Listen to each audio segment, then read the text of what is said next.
থাকলেও মা কান্দে রে, খাবার দেয় না, কারণ মার কাছে খাবার নাই। আর বাবার হাতে খাবার টোকলাম, এরপরেও বাবা খাবার দেয় না। সঙ্গে সঙ্গে হোসেন এইভাবে শাহাদাত আঙ্গুল তুলে বলতেছ, বাবা 2 দিন হলে খাইনি বাবা, আপনার 2টা পা চাইপা ধরেছিলাম, এরপরও খাবার না দিয়ে হ্যাঁচকা টান দিয়ে আছাড় মারছেন বাবা, আপনি আমাকে মারছেন বাবা, আপনি খাবার দেন নাই, আপনি কি আমারে চিনেন? জোরে কোন সুবহানাল্লাহ। আমাকে মারছেন বাবা, আমাকে ফেলে দিয়েছেন বাবা, আপনি কি আমারে চিনেন? সঙ্গে সঙ্গে ফাতেমা থরথর করে কাঁপতেছে। যেই ফাতেমা শুয়ে আছে, এতক্ষণ এই অবস্থা থেকে ফাতেমা থরথর করে কাঁপতেছে। হযরত আলী খাবার টোপলা নিয়ে থরথর করে কাঁপতেছেন, কারণ হোসেন এমন একটা কথা বলেছে, ও বাবা আমাকে মারছো বাবা, ফেলে দিয়েছো বাবা, আমাকে আপনি চিনেন? সঙ্গে সঙ্গে হযরত আলীর মনে পড়ে যায়, একদিন আল্লাহর নবী বললেন, সাহাবীরা রে, আমি তোমাদেরকে নতুন একটা গল্প শোনাবো, তোমরা কি শুনবা? সমস্ত সাহাবী বলে, ইয়া রাসূলুল্লাহ, আপনার প্রত্যেকটি কথাই আমরা গুরুত্ব দিয়ে শুনতে চাই, কারণ আপনি যেই কথা বলেন এই কথা আপনার নয়। মা ইয়ান্তিকু আনিল হাওয়া ইন হুয়া ইল্লা ওয়াহুন ইউহা। আল্লাহু আকবার। রাসূল বললেন, তাহলে তোমরা বসো। এই বসতে বলি আল্লাহ রাসূল বললেন, শোনো, আমার একটা ছোট নাতি আছে, নাম হোসাইন, তোমরা তাকে চিনো? সব সাহাবী কয়, হুজুর এটা আবার নতুন ওয়াজ, আপনার ছোট নাতি হোসেনকে আমরা চিনি না। আল্লাহ রাসূল বলতেছে, আমিও চিনতাম না। সুবহানাল্লাহ। না কেন? আমিও চিনতাম না, কিন্তু আজকে চিনলাম না। সমস্ত সাহাবীরা বলে, ইয়া রাসূলুল্লাহ, আপনার ছোট নাতিকে আপনি চিনতেন না, আজকে চিনলেন? আল্লাহ রাসূল বললেন, তাহলে শোনো, মসজিদ নববীর মধ্যে আমি বসে আছি, এমন সময় ফেরেশতা জিবরাইল দাহিয়াতুল কালবি সাহাবীর চেহারায় আমার কাছে আল্লাহর কোরআন নিয়ে আসলো। ধরে কোন কি নিয়ে আসলো? আল্লাহর কোরআন নিয়ে আসলো। কোরআন যখন আমাকে দেওয়া নেওয়া শেষ হয়ে গেল, তখন আমি জিবরাইলকে যাইতে বলতে পারিনি, আমার খেয়াল নেই, কারণ জিবরাইল আল্লাহর হুকুমে আসে আর নবীর হুকুমে যায়। সুবহানাল্লাহ বলেন। লা ইলাহা ইল্লাল্লাহর হুকুমে জিবরাইল মুহাম্মদ রাসূলুল্লাহর কাছে আসে, আর মুহাম্মদ রাসূলের হুকুমে জিবরাইল লা ইলাহা ইল্লাল্লাহর কাছে যায়। তাহলে হুকুম কয়জনের লাগবে? আতিউল্লাহ ওয়া আতিউর রাসূল। শুধু আল্লাহ দিয়ে হবে না, নবীও লাগবে। এই জন্য আমার সঙ্গে গুনগুন করে একটা গজল গাবেন, পারবেন? উপায় নাই রে, উপায় নাই রে, উপায় নাই, নবী বিনে আল্লাহ পাওয়ার উপায় নাই।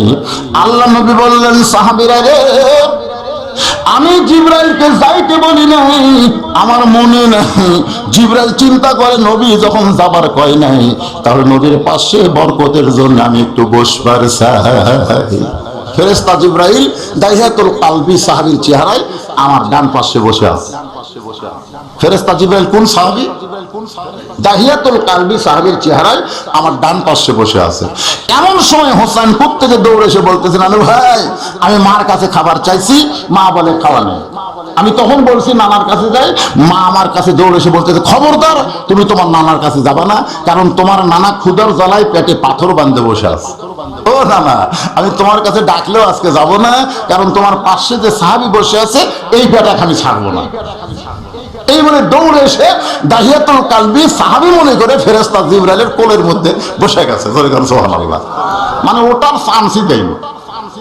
এক দৌড় এসে কোলের মধ্যে বসে বলতেছে, নবীর সাহাবী, তুমি মাঝে মধ্যে আসো, কি যেন গুদুর গুদুর করে পাও আর ফসকান যাও, আজকে তোমারে পাইছি আর ছাড়বো না। এই বলে কোলের মধ্যে বসে দাহিয়াতুল কালবি বিশ্বাস করে দাড়ির মধ্যে হাত ঢুকায় বলে, নানার সাহাবী, খাবার না দিলে তোমাকে আমি ছাড়বো না। মায়ের কাছে খাবার চাইছি, মা বলে খাওয়া নেই। নানার পেটে ক্ষুধার জ্বালায় পেটে পাথর বাঁধা, তোমার কোলের মধ্যে বসেছি, তাড়াতাড়ি খাবার দাও, খাবার না দিলে তোমারে ছাড়বো না। রাসূল বলে, সাহাবীরা রে, আমি নবী চমকে গেলাম, কারণ হোসেন যার কোলের মধ্যে বসে খাবার চায় সেই ফেরেশতা জীবনেও খাবার দিতে পারবে না। আমি বললাম, ভাই উঠে আসো, আমার কোলে আসো, ভাই আমার কোলে আসো। হোসেন বলতে, না না, তুমি কি মনে করছো, আমি তোমাকে চিনি না। তুমি না খেয়ে বসে আছো, তোমার কাছে যাই আমার কি হবে? খাবার না দিলে তোমার সাহাবীকে আমি ছাড়বো না। সঙ্গে সঙ্গে জিবরাইল খালি ওসমস করতেছে। ওসমস, ওসমস বোঝেন না যে কি ভুল করলাম বরকতের জন্য বসে। আল্লাহ রাসূল এলকা করে বলতেছে, জিবরাইল ওসমস করো না, যে তোমার কোলের মধ্যে বসেছে তারে তুমি চিনো? ফেরেশতা জিবরাইল ঈশা করে বলে, ইয়া রাসূলুল্লাহ, আপনার ছোট নাকি হোসাইন? আমি বহুদিন দেখেছি কিন্তু হাত দিয়ে স্পর্শ করি নাই, আজকে আমার কোলের মধ্যে বসেছে। রাসূল বলে, জিবরাইল, সে যদি তোমাকে চিনতো তাহলে তোমার কোলের মধ্যে কোনোদিন বসতো না। তোমারে চিনে না বলে তোমার কোলের মধ্যে বসে খাবার চাই, তুমি ওসমস কইরো না, কারণ তুমি তারা চিনো না।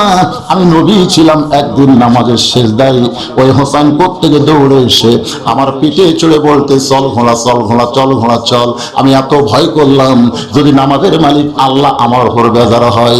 এই আল্লাহর ভয় করে আমি নামাজ পড়া অবস্থায় হোসাইনকে পিঠ থেকে নামাবার চাই। আল্লাহ ডাক দে বলে, হাবিব গো, হোসাইন আপনাকে ঘোড়া বানাইছে আর আপনি পিঠ থেকে হোসাইনকে নামাবেন? খবরদার, আপনি নামাবেন না। আপনি যেমন হোসাইনকে ভালোবাসেন আমি আল্লাহ তেমন ভালোবাসি।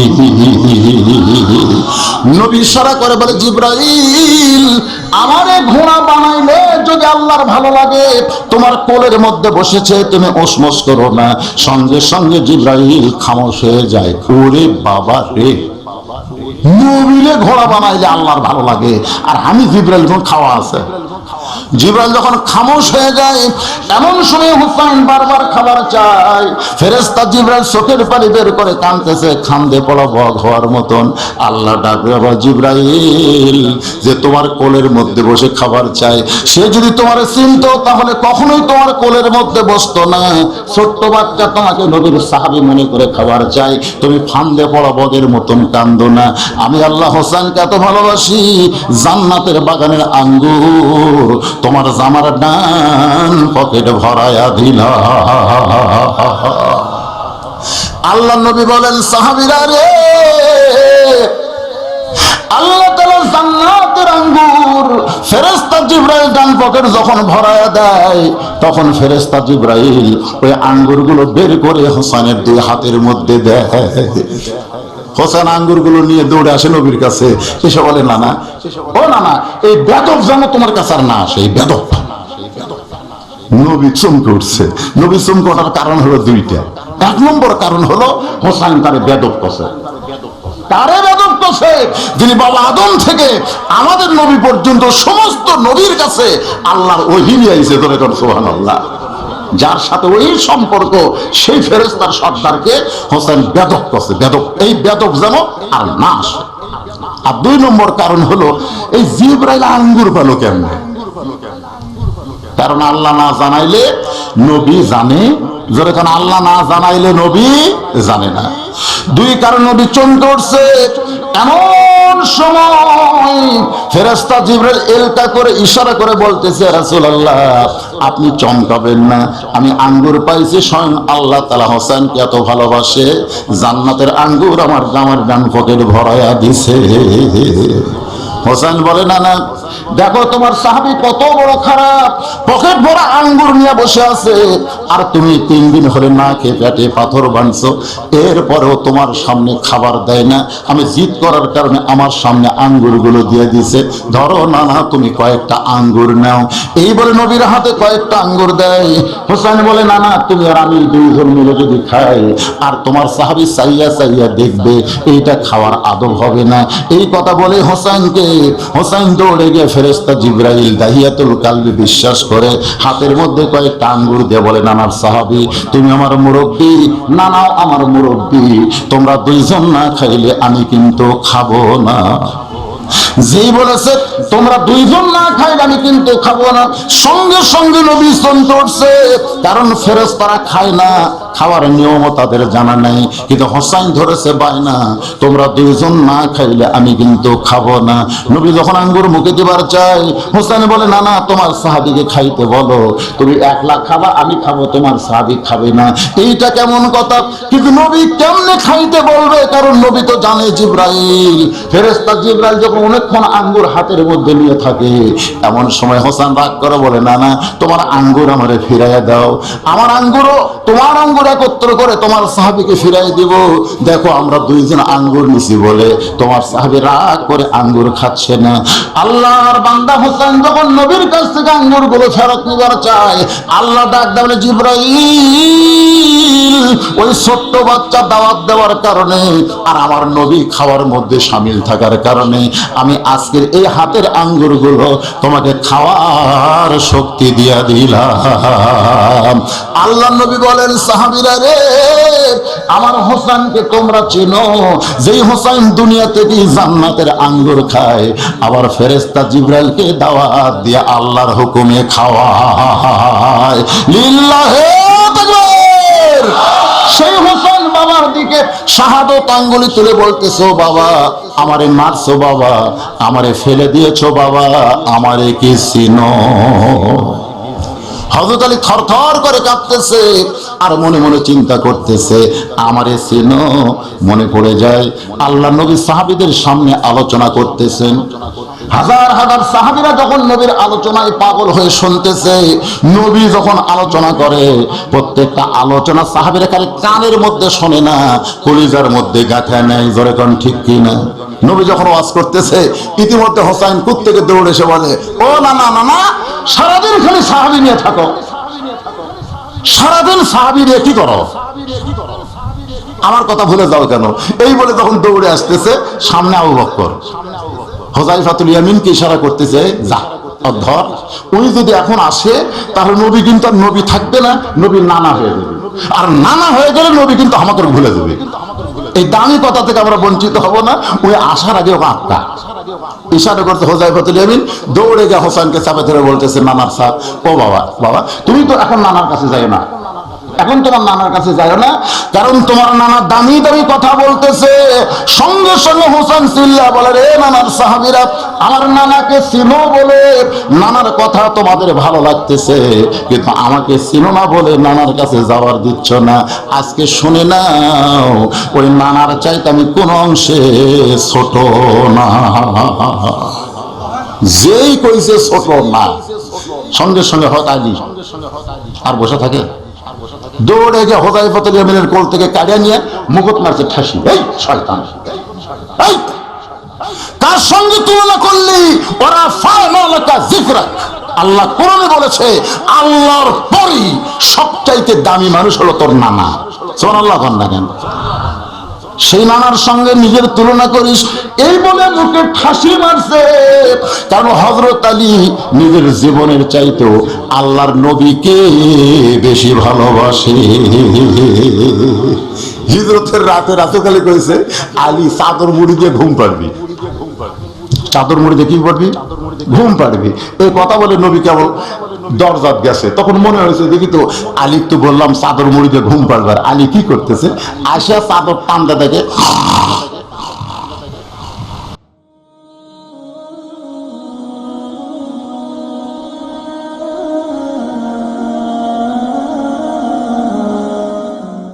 ওই পরদিন সে মন্ত্র পড়তে জিন এসে হাজির, এসে বলতেছে, কি জন্য আমারে ডাকছেন? বলে, আমি গরিব মানুষ, ধনী হবার চাই, আমার ভাঙ্গা বাড়ি চাঙ্গা করে দাও। ভাঙ্গা বাড়ি চাঙ্গা হলে বলে টাকা দাও, টাকা দেওয়ার পর বলে খাবার দাও। যখন বাড়ি হয়েছে, টাকা পয়সা হয়েছে, খাবার আইছে, তখন বলতেছে, এখন তুমি যাও।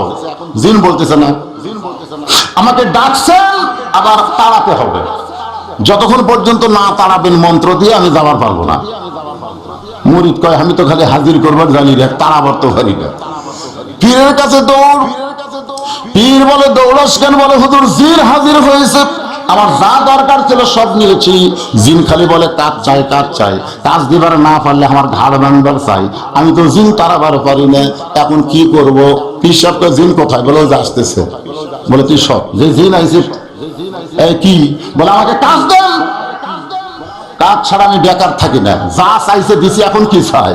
তখন পীর সাহেব বলতে, আমার মুরিদ চাই না, আমি চাই। বলে, কি চাও? বলে, ওই যে কুত্তর বেকা না, সোজা কর যা। তো জিন ন্যাস টানে সোজা হয়, ছাড়া দিলি বেকা হয়, টানে সোজা হয়, ছাড়া দিলি বেকা হয়। জিন তো এমন কাজ দিছে, কিয়ামত হবে, কিন্তু আর ন্যাস তো সোজা হবে না। এখন এই কুত্তের ন্যাজের মতন কিছু বেকা শ্রোতা থাকে, জোরে কোন কথা ঠিক কিনা? এরা আগেও যা পরেও তাই, ছাড়িয়ে দিলি বেকা হয়। আল্লাহর বান্দা এরকম একজন বেকা খ্রিস্টান এক দৌড়ে পাদ্রীর কাছে গিয়ে বলে, আপনি তো দরবার নিয়ে বসে আছেন, কিন্তু মদিনার ওমরের চরিত্র দেখে সব খ্রিস্টান মুসলমান হয়ে গেছে। এ কথা শুনে পাদ্রী খ্রিস্টান ধর্ম প্রচার করে, সে পাদ্রী এসে ওমরকে বলতেছে, আমার এরা সরল সহজ মূর্খ, এই জন্যই তোমার চরিত্র দেখে মুসলমান হয়ে গেছে, কিন্তু আমি এত মূর্খ না। ওমর ফারুক বললেন, তুমি কি জ্ঞানী? পাদ্রী বলতেছে, আমি তোমাকে 4টা প্রশ্ন করব, উত্তর দিবার পারলে মুসলমান হব, নচেত মুসলমান হব না। ওমর ফারুক বলে, পাদ্রী কি প্রশ্ন? বলে, 1 নম্বর প্রশ্ন হলো, পৃথিবীর এমন কোন জায়গা কিয়ামত পর্যন্ত সূর্যের আলো পড়ে নাই, এই জায়গাটার নাম বলতে হবে। কয় নম্বর? 2 নম্বর প্রশ্ন হলো, পৃথিবীর এমন কোন 2 ভাই একই সঙ্গে জন্মেছে, আবার বহু বছর পরে একই সঙ্গে মারা গেছে, কিন্তু এক ভাই এক ভাইয়ের চাইতে 100 বছরের বড়? এমন কোন 2 ভাই? সে 2 ভাইয়ের নাম পাওয়া লাগবে। একই সঙ্গে জন্মেছে, আবার বহু বছর পর একই সঙ্গে মারা গেছে, কিন্তু এক ভাই এক ভাইয়ের চাইতে 100 বছরের বড়। কত বছরের বড়? 3 নম্বর প্রশ্ন হলো, পৃথিবীর এমন কোন কারাগার যেই কারাগারে কয়েদি নিঃশ্বাস নেবার পারে না, এরপরও জীবিত থাকে, সেই কারাগারের নাম বলতে হবে। 4 নম্বর প্রশ্ন হলো, পৃথিবীতে এমন কোন কবর যে কবরও জীবিত, কবরের ভিতরে লাশটাও জীবিত, সেই জীবিত কবরের খবর দিতে হবে। ওমর ফারুক মাথা নিচু করে, পাদ্রী রে, তুমি যে 4টা প্রশ্ন করেছ, আমি তো তার উত্তর দিবার পারবো। আসলে হযরত ওমর উত্তর দিবার পারে নাই। জেরুজালেম থেকে যখন মদিনায় হযরত আলীর সঙ্গে দেখা হয়, বলে, আলী ভাই, খ্রিস্টান পাদ্রী আমাকে 4টা প্রশ্ন করলো, অথচ আমি উত্তর দিবার পারলাম না। আলী বলতেছে, কি প্রশ্ন করেছে? বলে, 1 নম্বর প্রশ্ন হলো, পৃথিবীর এমন কোন জায়গা সূর্যের আলো একবার পড়েছে কিয়ামত পর্যন্ত পড়বে না, সে জায়গাটার নাম কি? আলী বলতেছে, জায়গাটা হলো মুসা আলাইহিস সালাম যখন দরিয়া পার হয়ে যায়, ওই সময় আল্লাহ দরিয়াকে রাস্তা করে দিয়েছিল, ওই রাস্তা হওয়ার সময় সূর্যের আলো দরিয়ার তলায় পড়ে গেছে, কিন্তু ফেরাউন যখন পার হবার চায়, তখন দরিয়া আগের মতো হয়ে গেছে, কিয়ামত পর্যন্ত আর সূর্যের আলো পড়বে না। ওমর ফারুক কয়, আলী রে, এইটা তো আমার মনে নেই। পৃথিবীর এমন কোন কারাগার যেই কারাগারে কয়েদি নিঃশ্বাস নেবার পারে না, অথচ জীবিত থাকে? আলী বলতেছেন, এইটা হলো মায়ের পেটের সন্তান, নিঃশ্বাস নেবার পারে না, অথচ জীবিত থাকে। পৃথিবীর এমন কোন 2 ভাই একই সঙ্গে জন্মেছে, আবার বহু বছর পরে একই সঙ্গে মারা গেছে, এই 2 ভাইয়ের একজনের বয়স একজনের চাইতে 100 বছরের বড়, এই 2 ভাইয়ের নাম কি? আলী বলতেছেন, আজিজ আলাইহিস সালাম আর উযাইর আলাইহিস সালাতু ওয়াস সালাম। জোরে কোন সুবহানাল্লাহ। পৃথিবীর এমন কোন কবর যেই কবরটাও জীবিত, লাশটাও জীবিত? কবর হচ্ছে মাছের পেট, আর লাশ হচ্ছে ইউনূস আলাইহিস সালাম। ওমর ফারুক বলতেছে, আলী রে, তোমার সূর্যের জ্ঞানের কাছে আমি একটা তারকার মতো। জোরে কোন সুবহানাল্লাহ। সর্ববিষয়ের জ্ঞান আল্লাহ তাআলা দিয়েছিলেন হযরত আলীকে রাসূলের মাধ্যমে। জোরে কোন সুবহানাল্লাহ। সেই হযরত আলীকে বলতেছে, এই নিয়ে সালামের অর্থ বুঝো নিয়ে। কে বলতেছে? রাস্তার পাশে পড়ে থাকা মানুষটা। হযরত আলীর তো মোশন আছে না নাই? জোরে কোন আছে না নাই? একে তো দাওয়াতের কাম করে আসতেছে, তারপরে তার শরীরে এত শক্তি। আমাদের বাংলাদেশের মাস্তানেরা খালি মুখের কথা কয়, কিন্তু গাওয়াত পাওয়ার নেই। অধিকাংশ মাস্তানেরা হিরোইন খায়, গাঁজা খায়। জোরে কোন কথা ঠিক কিনা? আবল তাবল পেছাল ধরে। একদিন এক মাহফিলে 4-5 জন মাস্তান আইছে আমাকে অ্যাটাক করার জন্য। আমি করলাম, 1 চড় মারলে তোরা 4 জনই বেহুশ করে। তখন আমাকে বলতে, হুজুর, আমরা ক্ষমতাসীন দল। আপনি জানেন আমাকে দল এখন ক্ষমতায়। আমি বললাম তোদের দল ক্ষমতায় আজ আছে, আগামীকাল নাও থাকতে পারে, কিন্তু আমি যার দল করি তার ক্ষমতা হলো সবসময়। আমি দল করে আল্লাহ, তুই দল করিস কার? একজন আর সামনে আসেনি। হযরত আলীর মধ্যে শক্তি আছে না নাই? আপনারা বলেন তো, এই শক্তি কি আলীর শক্তি না ইমানের শক্তি? আরো জোরে বলেন, কিসের শক্তি? হাত খালি সুরবুর করতেছে, একটা মারবি, একটা কি করবে? কিন্তু ওর একটা চেক দিয়ে বললেন, ভাইজান আমি আপনারা সালাম দিলাম, আপনি সালামের উত্তর না দিয়ে এমন কড়া ভাষায় কথা বলতেছেন। তখন লোকটা বলে, আজকে 3 দিন হলে আমি না খেয়ে আছি। কয় দিন? 3 দিন হয়ে না খেয়ে থাকার কারণে আমার দেহটা এত দুর্বল হয়ে গেছে। তুমি যখন সালাম দিচ্ছ তখন কি বলতেছো? আল্লাহ তোমার প্রতি রহমত করুক। যার পেটে ক্ষুধার আগুন জ্বলতেছে তাকে সালাম দিয়া কোনো লাভ হবে না, যদি পারো তাহলে খাবার দাও। আমার পেটে আগুন জ্বলতেছে, উপরে সালাম দিয়ে কোনো লাভ আছে? জোরে খান, লাভ আছে? যদি পারো তাহলে আমাকে খাবার দাও। হযরত আলী চিন্তায় পড়ে গেলেন, কারণ আল্লাহ কোরআনে বলেছেন, আম্মা সাইলা ফালা তানহার, সাইলকারীর সঙ্গে খারাপ ব্যবহার করা যাবে। ফকির যতই খারাপ হোক, কিন্তু ফকিরের সঙ্গে খারাপ ব্যবহার করা যাবে না। এই হুকুম কার? আরো জোরে। আরাআইতাল্লাযী ইউকাযযিবু বিদ্দীন ফাযালিকাল্লাযী ইয়াদুল ইয়াতীম ওয়ালা ইয়াহুদ্দু আলা তুআমিল মিসকিন। আল্লাহু আকবার। হযরত আলী বললেন, ভাইজান দাওয়াতের কাজ করে বাড়ির দিকে আসতেছি, এই মুহূর্তে আমার কাছে কোনো খাবার নাই। সত্যি যদি তুমি ক্ষুধার্ত খাবার চাও তাহলে ওই যে সামান্য দূরে আমার বাড়ি দেখা যায়, ওই বাড়ি পর্যন্ত যদি যাবার পারো তাহলে তোমাকে খাবার দেব ইনশাআল্লাহ। লোকটা বলতেছে, তোমার বাড়ি পর্যন্ত হেঁটে যাওয়ার শক্তি আমার নাই, তোমার বাড়ি পর্যন্ত হেঁটে হেঁটে যাবো সেই শক্তি আমার নাই। যদি তোমার বাড়ির দরজা পর্যন্ত নিবার চাও তাহলে আমাকে কান্দে করে নেওয়া লাগবে। যেরকম কি করে নেওয়া লাগবে আপনারা বলেন তো? কোন ফকির যদি কারো কান্দে চলবার চায় তার ভাগ্যে ভিক্ষা আছে, যেরকম ভিক্ষা আছে। কিন্তু হযরত আলী আম্মা সাইলা ফালা তানহার এই আয়াতকে সম্মান দিয়া ফকিরকে কান্দে করে নিজের বাড়ির দরজায়, যেরকম সুবহানাল্লাহ, দরজায় আসার পরে চিন্তা করতেছে, এই ফকিরকে কাঁধ থেকে নেমে রাখবো কোথায়? এই ফকিরকে কাঁধ থেকে নেমে কোথায় রাখবো? এমন সময় আল্লাহ রাসূল বলতেছেন, হাসরের ময়দানে আল্লাহ ডাকতে বলবে, রে বান্দা, তোমার দরজায় ভিক্ষা করবার গেছিলাম, তুমি আমাকে ভিক্ষা দিলে না কেন? বান্দা বলবে, আল্লাহ আপনি কি কোনোদিন ভিক্ষুক হবার পারেন?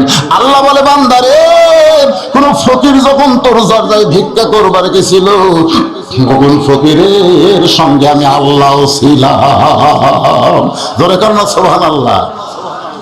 কোন ধনীর সাথে আল্লাহ আছে এই ব্যাপারে একটা হাদিসও নাই, কোরআনের কোন আয়াতও নেই। কিন্তু ফকিরের সঙ্গে কে আছে? এর ভাই ভালো মাইক খারাপ করলে কেন? ভালো মাইক কি বলে খারাপ করলে? এখনকার দিনে এগুলো চলে, এখন খালি টানা, এরকম টানি ছাড়ে, টানি সেইগুলা বাদ দিয়ে বাড়িতে পৌঁছায়া দিবে। মনে আছে না ভুলে গেছেন? হযরত আলী ফকিরকে কাঁধ থেকে মাটিতে নামাবে, চিন্তা করতে যে কি করব, কারণ ফকিরের সঙ্গে কে থাকে? এজরাকান কে থাকে? আপনাকে এলাকায় যখন মতে ইমুল চাইয়ান, আল্লাহ রাসূল বলেছে 5টা দলের জন্য আল্লাহর জান্নাত আশা করে থাকে, তার মধ্যে একটা দল হলো ক্ষুধার্তকে অন্ন দান করা। আমার এলাকার একজনের বাপ মারা গেছে, বাপ মারার পরে 3টা গরু জবাই করে বিশাল একটা অনুষ্ঠান। যত ধনী ধনী মানুষ আছে সবাইকে একেবারে বিছনা পাড়ে বসবার দিয়েছে। আর যে কটা ফকির আছে, ফকির তার তো বলতেছে পরে পরে সাইডে যা, সাইডে যা, এই সমস্ত লোকের খাওয়া হলে তারপরে তোদের খাবার দেব। অথচ ওর বাপের ফোঁটা করতেছে, যেরকম কি করতেছে, কথা কর না, কি করতেছে? ফোঁটা কি জন্য করে? যে আমার বাবা যেন জান্নাত পায়। যাদেরকে খাওয়াচ্ছে তাদের সঙ্গে আল্লাহ নাই, যাদের সঙ্গে আল্লাহ আছে তাদেরকে বলছে সাইডে যা, সাইডে যা। তোরকে খাওয়া পরে ওই খেয়ালের পালার ধারত বজ্জা, বাঁচলে পাবি, না বাঁচলে পাবি না। আপনি বলেন তোর বাপ কি একটা সব পাবি না? যদি আপনারা বাপ মা মারার পরে কাউকে খাওয়াতে চান, রাসূল বলেছেন মুতঈমুল জাইয়ান, কেবলমাত্র ক্ষুধার্ত যারা তাদেরকে খাওয়াবা, তাহলে তোমার মৃত বাপ মাও সওয়াব পাবে, নচেত একটা সওয়াবও পাবে না। আমার কথা কি বুঝলেন? আপনাকে যে বাপ মা মরলে কি এরকম অনুষ্ঠান হয় না? আপনারা কাক খাওয়ান?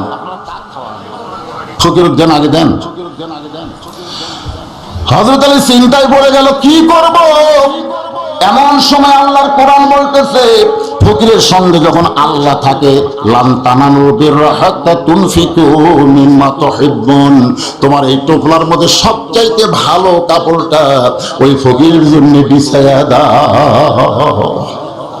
ওই টোপলার মধ্যে একটা মখমলের চাদর, জোরে কোন কিসের চাদর? যেই চাদর গায়ে দিয়ে হযরত আলী নামাজ পড়ে, সেই চাদরটা ফকিরের জন্য বিছায়া দিয়া ফকিরকে চাদরে রেখে হযরত আলী দরজায় সালাম দিলেন।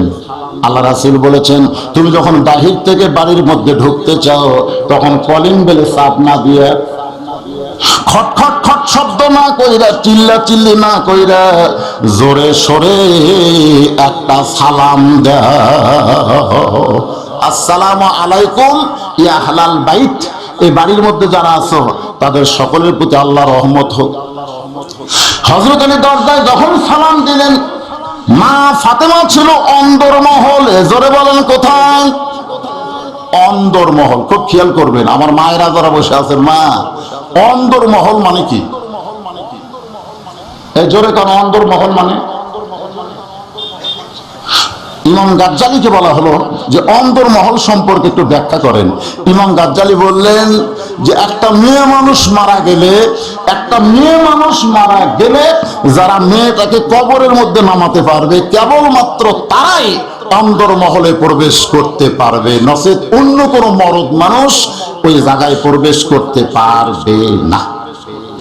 আপনার এলাকায় মেয়ে মানুষ মারা গেলে কারা কারা কবরে নামায়? কথা বুঝতেছেন না? কোন মেয়ে মানুষ যদি মারা যায় আর কোন দুলা ভাই যদি নিয়ত করে আমার শালীর লাশ কবরে নামাবো, জায়েজ হবে? চাচাতো ভাই, ফুফাতো ভাই, মামাতো ভাই, তাহলে দুলা ভাই, এ কথা কন, দুলা ভাই। তাহলে যেই মহলের মধ্যে মেয়ে মানুষ থাকে, এই মহলের মধ্যে এই সকল ভাইয়েরা প্রবেশ করতে পারবে। আমাদের বর্তমানে বাংলাদেশে প্রবেশ করে কি করে না? হযরত আলী যেই মাত্র সালাম দিয়েছে, সঙ্গে সঙ্গে অন্দরমহল থেকে ফাতেমা চমকে উঠছে, এতদিন পর তার স্বামী আসতেছে। সুবহানাল্লাহ। আল্লাহর নবী বলেছেন, স্বামী যদি দরজায় আসে আর কোন বউ মহব্বত করে যদি দরজা খুলে দেয়, ওই বউটা স্বামীর জন্য দরজা খুলে নেয় যেন নিজের জন্য জান্নাতের দরজা খুলে দিল। স্বামী যদি দরজায় ডাক দেয়, তাহলে বউ স্বামীর জন্য দরজা খুললে কার জন্য দরজা খুলছে? কথা কয় না। স্বামীর জন্য খুলছে, নিজের জন্য জান্নাতের দরজা খুলবে। এ মায়েরা শোনেন, আজকাল গরিবের বউ জান্নাত যাবে, কারণ গরিবের বউ জানে স্বামী দরজা ডাক দিয়েছে, তাড়াতাড়ি দরজা না খুললে খবর নাই। জোরে কোন আছে না নাই? আর ধনীর বউ যখন ধনী স্বামী দরজার ডাক দেয়, তখন ধনীর বউ কাজের মেয়ে কি কয়, যা সাহেব আছে দরজা খোল। একটা ধনীর বউ জান্নাতে যাবে না, কারণ কাজের মেয়ে দিয়ে স্বামীর দরজা খুলে নিচ্ছে। দরকার কথা ঠিক কিনা? আর গরিবের বউ তো কাজের মেয়ে নাই, যদি গরিবের বউ যাতে দেরি করে, তখন স্বামী কি করে, একদিন পরে সে তো ডাকলাম দরজা খুলিস না কেন, এই কার স্বামী কি করিস না? মা ফাতেমা অন্দরমহল থেকে তড়িঘড়ি করে এসে দরজা খুলতে চায়, কিন্তু মাঝখানে আসার সঙ্গে সঙ্গে মাথা ঘুরমি খেয়ে পড়ে যায়। কারণ মাথা ঘুরমি খাওয়ার কারণ হলো, আজকে 3 দিন হলে ফাতেমার পেটে কিছু পড়ে নেই। কয়দিন? 3 দিন হলে ফাতেমা না খাওয়া, কিন্তু স্বামীর জন্য দরজা খুলতে গিয়ে নিজে না খেয়ে আছে এইটা খেয়াল করে নাই। দৌড়ে এসে যখন দরজা খুলতে চায়, মাঝখানে আসতেই মাথা ঘুরমি খেয়ে পড়ে যায়। যেই মাত্র পড়ে গেছে, হযরত আলী দরজা থেকে চমকে উঠছে। হয়তো আপনারা বলবেন হুজুর বাড়ির মধ্যে ফাতেমা পড়ছে, কিন্তু হযরত আলী জানলো কেমনে? আল্লাহ রাসূল বলেছেন ইত্তাকু ফিরাসাতাল মুমিনিনা ফাইন্নাহু ইয়ানজিরু বিনুরিল্লাহ। যারা প্রকৃত মুমিন হবে তারা শুধু ঘরের ভিতরের খবর নয়, তাদের মন চাইলে আল্লাহর আরশ পর্যন্ত তারা খবর পাবে। সুবহানাল্লাহ, জোরে কোন। আপনি কি মনে করছেন এই দুই চোখের দেখা, এই দুই চোখ দিয়ে দেখবেন তাই?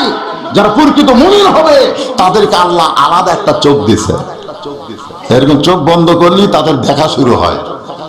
এই জন্য রাসূল বলেছেন ইত্তাকু, ইত্তাকু মানে ভয় করো, ফিরাসাতাল মুমিনিনা, মুমিনদের দৃষ্টিকে তোমরা ভয় করো, ফাইন্নাহু ইয়ানজুরু বিনুরিল্লাহ, তারা তোমাদের মতো দুই চোখ দিয়ে বিচার করে না, তারা যা দেখে আল্লাহর নূরের সাহায্যে, আল্লাহর কোরআনের নূর দিয়ে। ধরে কোন সুবহানাল্লাহ।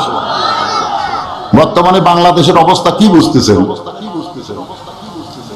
সামনে রমজান মাস আসছে, জিনিসপত্রের যে দাম, এইবারে রোজার মাসে কি হবে ভাইজান আল্লাহ ভালো জানে। রমজানের চাঁদ উঠলে পৃথিবীর সমস্ত মুসলিম কান্ট্রিতে নিত্য প্রয়োজন জিনিসের দাম অর্ধেক করে দেয়, আর আমাদের বাংলাদেশের চাঁদ উঠলে জিনিসপত্রের দাম ডবল হয়ে যায়। যেরকম কথা ঠিক কিনা? এমন দেশে আমাদের জন্ম। আমরা চোখ বন্ধ করে কিছু বলবার চাই, হুজুর আবার রাজনীতি মারতেছে। রাজনীতি, আল্লাহর বান্দার একটু মনোযোগ দিবেন। হযরত আলী বুঝতে পেরেছেন, বোঝার পরে নিজেই দরজা খুলে তাকায় দেখে মাঝখানে ফাতেমা পড়ে আছে। এখন দৌড়ে গিয়া ফাতেমার মাথাটা কুরাতের উপরে নিয়ে কপালে একটা চুমোতে বলে, দিদি গো তুমি এইভাবে ঘুরনে গিয়ে পড়ছো কেন? ফাতেমা বলতেছে আমার ভাগ্য খারাপ, আমার ভাগ্য খারাপ। আমি স্বামীর জন্য জান্নাতের দরজা খুলতে চেয়েছিলাম, কিন্তু আমার ভাগ্য খারাপ, দরজা খুলতে পারলাম না। আমার স্বামী নিজেই দরজা খুলে আমার কাছে আইছে। আলী বলতেছেন ফাতেমা তুমি এভাবে ঘুরনি খেয়ে পড়ছো কেন? বলে আজকে 3 দিন হলে না খাওয়ার কারণে আমার দেহটা এত দুর্বল হয়ে গেছে, এই দেহ দুর্বল হওয়ার কারণে আমি আপনার জন্য দরজা খুলতে পারি নাই। আলী চোখের পানি বের করে কান্দের, বলে ফাতেমা রে আমি তোমার খোঁজ খবর ঠিক মতো নিতে পারি না, তুমি 3 দিনের না খাওয়া কত কষ্ট তুমি পাইতেছো। ফাতেমা বলে স্বামী গো আমার জন্য কোনো চিন্তা করবেন না, আপনার হাসান হোসেন আজকে 2 দিনে হলে না খেয়ে আছে, আপনার হাসান হোসেন 2 দিনে হলে না খেয়ে আছে, বারবার আমার কাছে খাবার চাই, আমি খাবার দিতে পারিনি বলে আপনার 2টা সন্তান কাঁদতে কাঁদতে ওই ঘরের মধ্যে ঘুমায় গেছে। হযরত আলী চমকে উঠলেন, কারণ বিবি তার 3 দিনের না খাওয়া, সন্তান 2 দিন হলে খায় নাই, আর দরজায় বসে আছে ফকির। জোরে কোন দরজাতকে, কথা কোন দরজাতকে। বাড়ির মধ্যে ঢুকা দেখতেছে যে দরজার ফকির, তোর কি ফকির? আমি হলাম সবচাইতে বড় ফকির, আমার বউ 3 দিন হলে খায়নি, সন্তান 2টা না 2 দিন হলে না খেয়ে ঘুম পাড়তেছে, আর আমি কান্দত করে ফকির উঠে যাচ্ছি। এখন যদি যায় বলি বাবা ফকির তুমি তো আর কি ফকির, তোমার চাইতে আমি বড় ফকির, তুমি হক মাফ করো। এই মাফ করার কথা বললে সালাম দিলে যে ফকির সালামের অর্থ বোঝো, আর সেই ফকিরের কাছে যদি মাফ চাই ওই মাফ দিবে। আমি জীবনে একবার ফকিরের কাছে মাফ চাইছিলাম, আর চাই না, একবার চাইছিলাম। এক ফকিরের সময় বলে হুজুর 2 টাকা দেন, আমি বললাম বাবা মাফ করো, ভাঙতি নাই। বলছি মাফ করো, ভাঙতি নাই। ফকির মাথা নিচু করে হুজুর পান খাওয়ার সময় ঠিকই ভাঙতে হয়, হুজুর চা খাওয়ার সময় ঠিকই ভাঙতে হয়, আর ফকিরের ভিক্ষা চালে ভাঙতি নাই। আপনার খালি লিবার পারেন হুজুর, দিবার পারেন না। হাই রে হাই রে, খালি মাফ চাষি, তাকি ফকির যে গরম। আপনারা ফকিরের কাছে খবরদার মাফ চাবেন না, কারণ ফকিররা মাফ চালে গরমও হয়, আবার মনে মনে খুশিও হয়। আমার গ্রামে এক ফকির 1 দরজা ভিক্ষা করে মাঝখানে 3 দরজা বাদ দিয়ে চলে গেছে। এক ফকিরের কাছে গিয়ে বললাম ভাইজান এই দরজা ভিক্ষা করে মাঝখানে 3 দরজা বাদ দিলেন কেন? বলে ফকির আপনি ফকির হন, আপনি ফকির হন তখন বুঝবেন, ফকির হয়ে বোঝা লাগবে না, তুমি বুঝাই দাও। বলে হুজুর এই 3 দরজা কমপক্ষে 10 দিন ভিক্ষা চাইছি, প্রত্যেক দিন বলছে মাফ করো। যে শালা ফকিরের কাছে মাফ চাই ওই আমার চাইতে বড় ফকির, আমি 3 দরজা তালাক দিছি হুজুর, কারণ আমার সময়ের দাম আছে, যদি ভিক্ষা পাওয়া যাবে সেটা আমি খাওয়া হব না।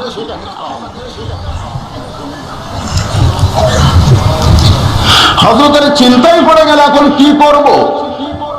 এমন সময় আল্লাহর কোরআন বলতেছে, ইয়া আইয়ুহাল্লাযীনা আমানুস্তাঈনু বিস-সাবরি ওয়াস-সালাত ইন্নাল্লাহা মা'আস-সাবিরিন।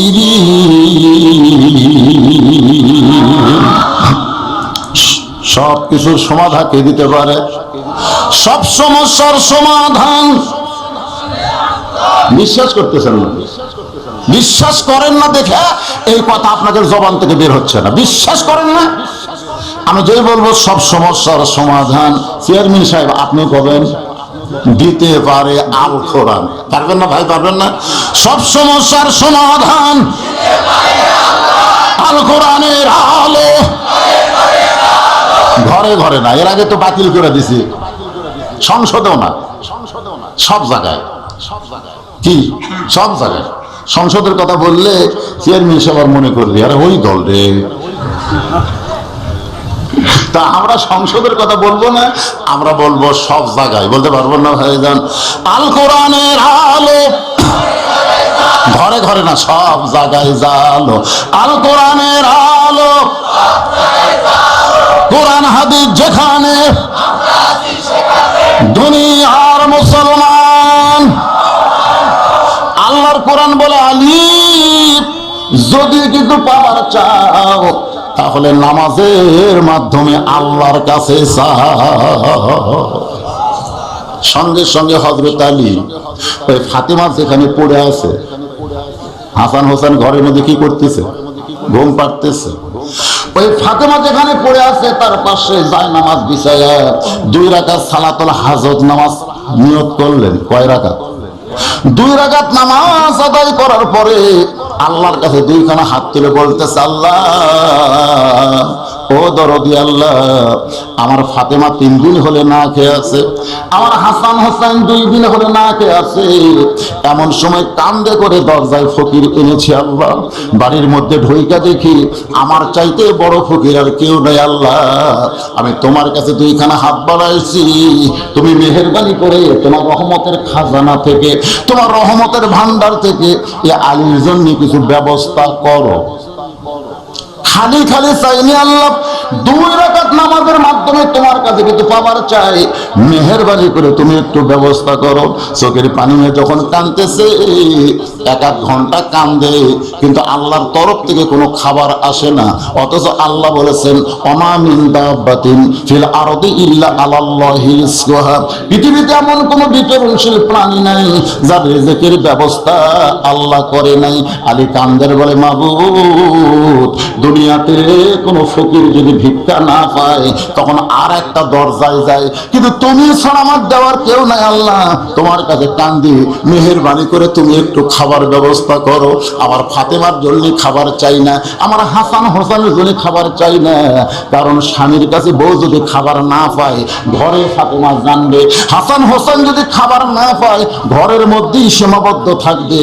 কিন্তু দরজায় যে ফকিরকে কান্দে করে এনে বসে রাখছি, ওই ফকির যদি খাবার না পায় তাহলে দুনিয়ার সব মানুষকে জানাবে, আল্লাহ তুমি আলীর ইজ্জতকে রক্ষা করো, আল্লাহ তুমি একটু খাবারের ব্যবস্থা করো।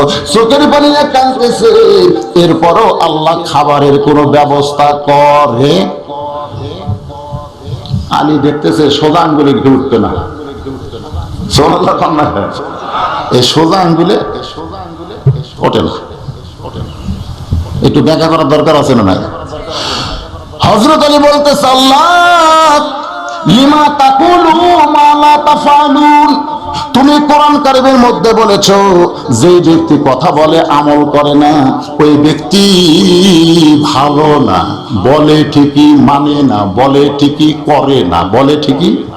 তুমি বলেছো ফকিরকে ফিরাইও না, তুমি ফকিরকে ফিরাইও না বলার কারণে রাস্তার ফকিরকে আমি ধরে আমার দরজা টানে বোঝাতে হচ্ছে। আর তোমার কাছে আমি ফকির, তুমি যদি আমাকে ফিরিয়ে দাও তাহলে বুঝবো তুমি বক্তা ভালো কিন্তু তোমার আমল নাই।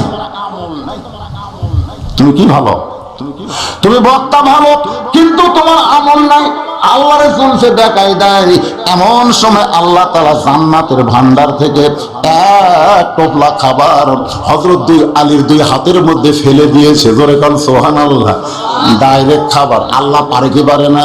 দুই হাতের মধ্যে যখন খাবার টোপলাইছে, আপনার বলেন তো দুনিয়াতে কোনো ধনী বাড়িতে যদি ভালো কিছু পাক হয়, পাশের গরিবের বাড়ির সুগন্ধ যায় কি যায় না? আল্লাহ রাসূল বলেছেন তোমার বাড়িতে যে পাক হচ্ছে গোস্ত মাছ, এই পাকের সুগন্ধ যদ্দূর পর্যন্ত যাবে তদ্দূর পর্যন্ত তোমাকে খোঁজ করা লাগবে, কেউ না খেয়ে আসবে না। তদ্দূর পর্যন্ত খোঁজ করো। কেউ যদি ক্ষুধার্ত ব্যক্তি থাকে, খোঁজ না করে তুমি যদি খাও, এই খাওয়াটা তোমার জাহান্নামের কারণ হবে। খোঁজ করে যদি তাদের সামনে খাবার দাও, আল্লাহ তোমার জন্য 8টা জান্নাতের দরজা খুলে দিবে। ধরে কর সুবহানাল্লাহ। তাহলে দুনিয়ার কোন ধনী বাড়ির খাবার সুগন্ধ যদি গরিবের বাড়িতে যায়, এর ভান্ডার থেকে খাবার আইছে হযরত আলীর হাতে, আপনার বলেন তো সেই খাবারের সুগন্ধ আছে না নাই? এই সুগন্ধ ঢুকছে নাকের মধ্যে। হাসান হোসেন ঘুম থেকে চেতন পাইছে। 2 দিন হলে না খাওয়া সন্তান 2টা ঘুম পাড়তেছে। আপনার বলেন তো রোজার মধ্যে দিনের বেলা ঘুম সাথে? আপনার রোজা থেকে দেখবেন আসরের পরে ঘুমাবার যাবেন, ঘুম ধরবে না। কি জন্য ধরবে না? পেট খিদে তৃষ্ণা থাকলে ঘুম ধরে, যদিও ধরে চমকা চমকা ধরে। হাসান হোসেন ঘুমাইছে, ঘুম কিন্তু গাঢ় ঘুম হয় নাই, চমকা চমকা।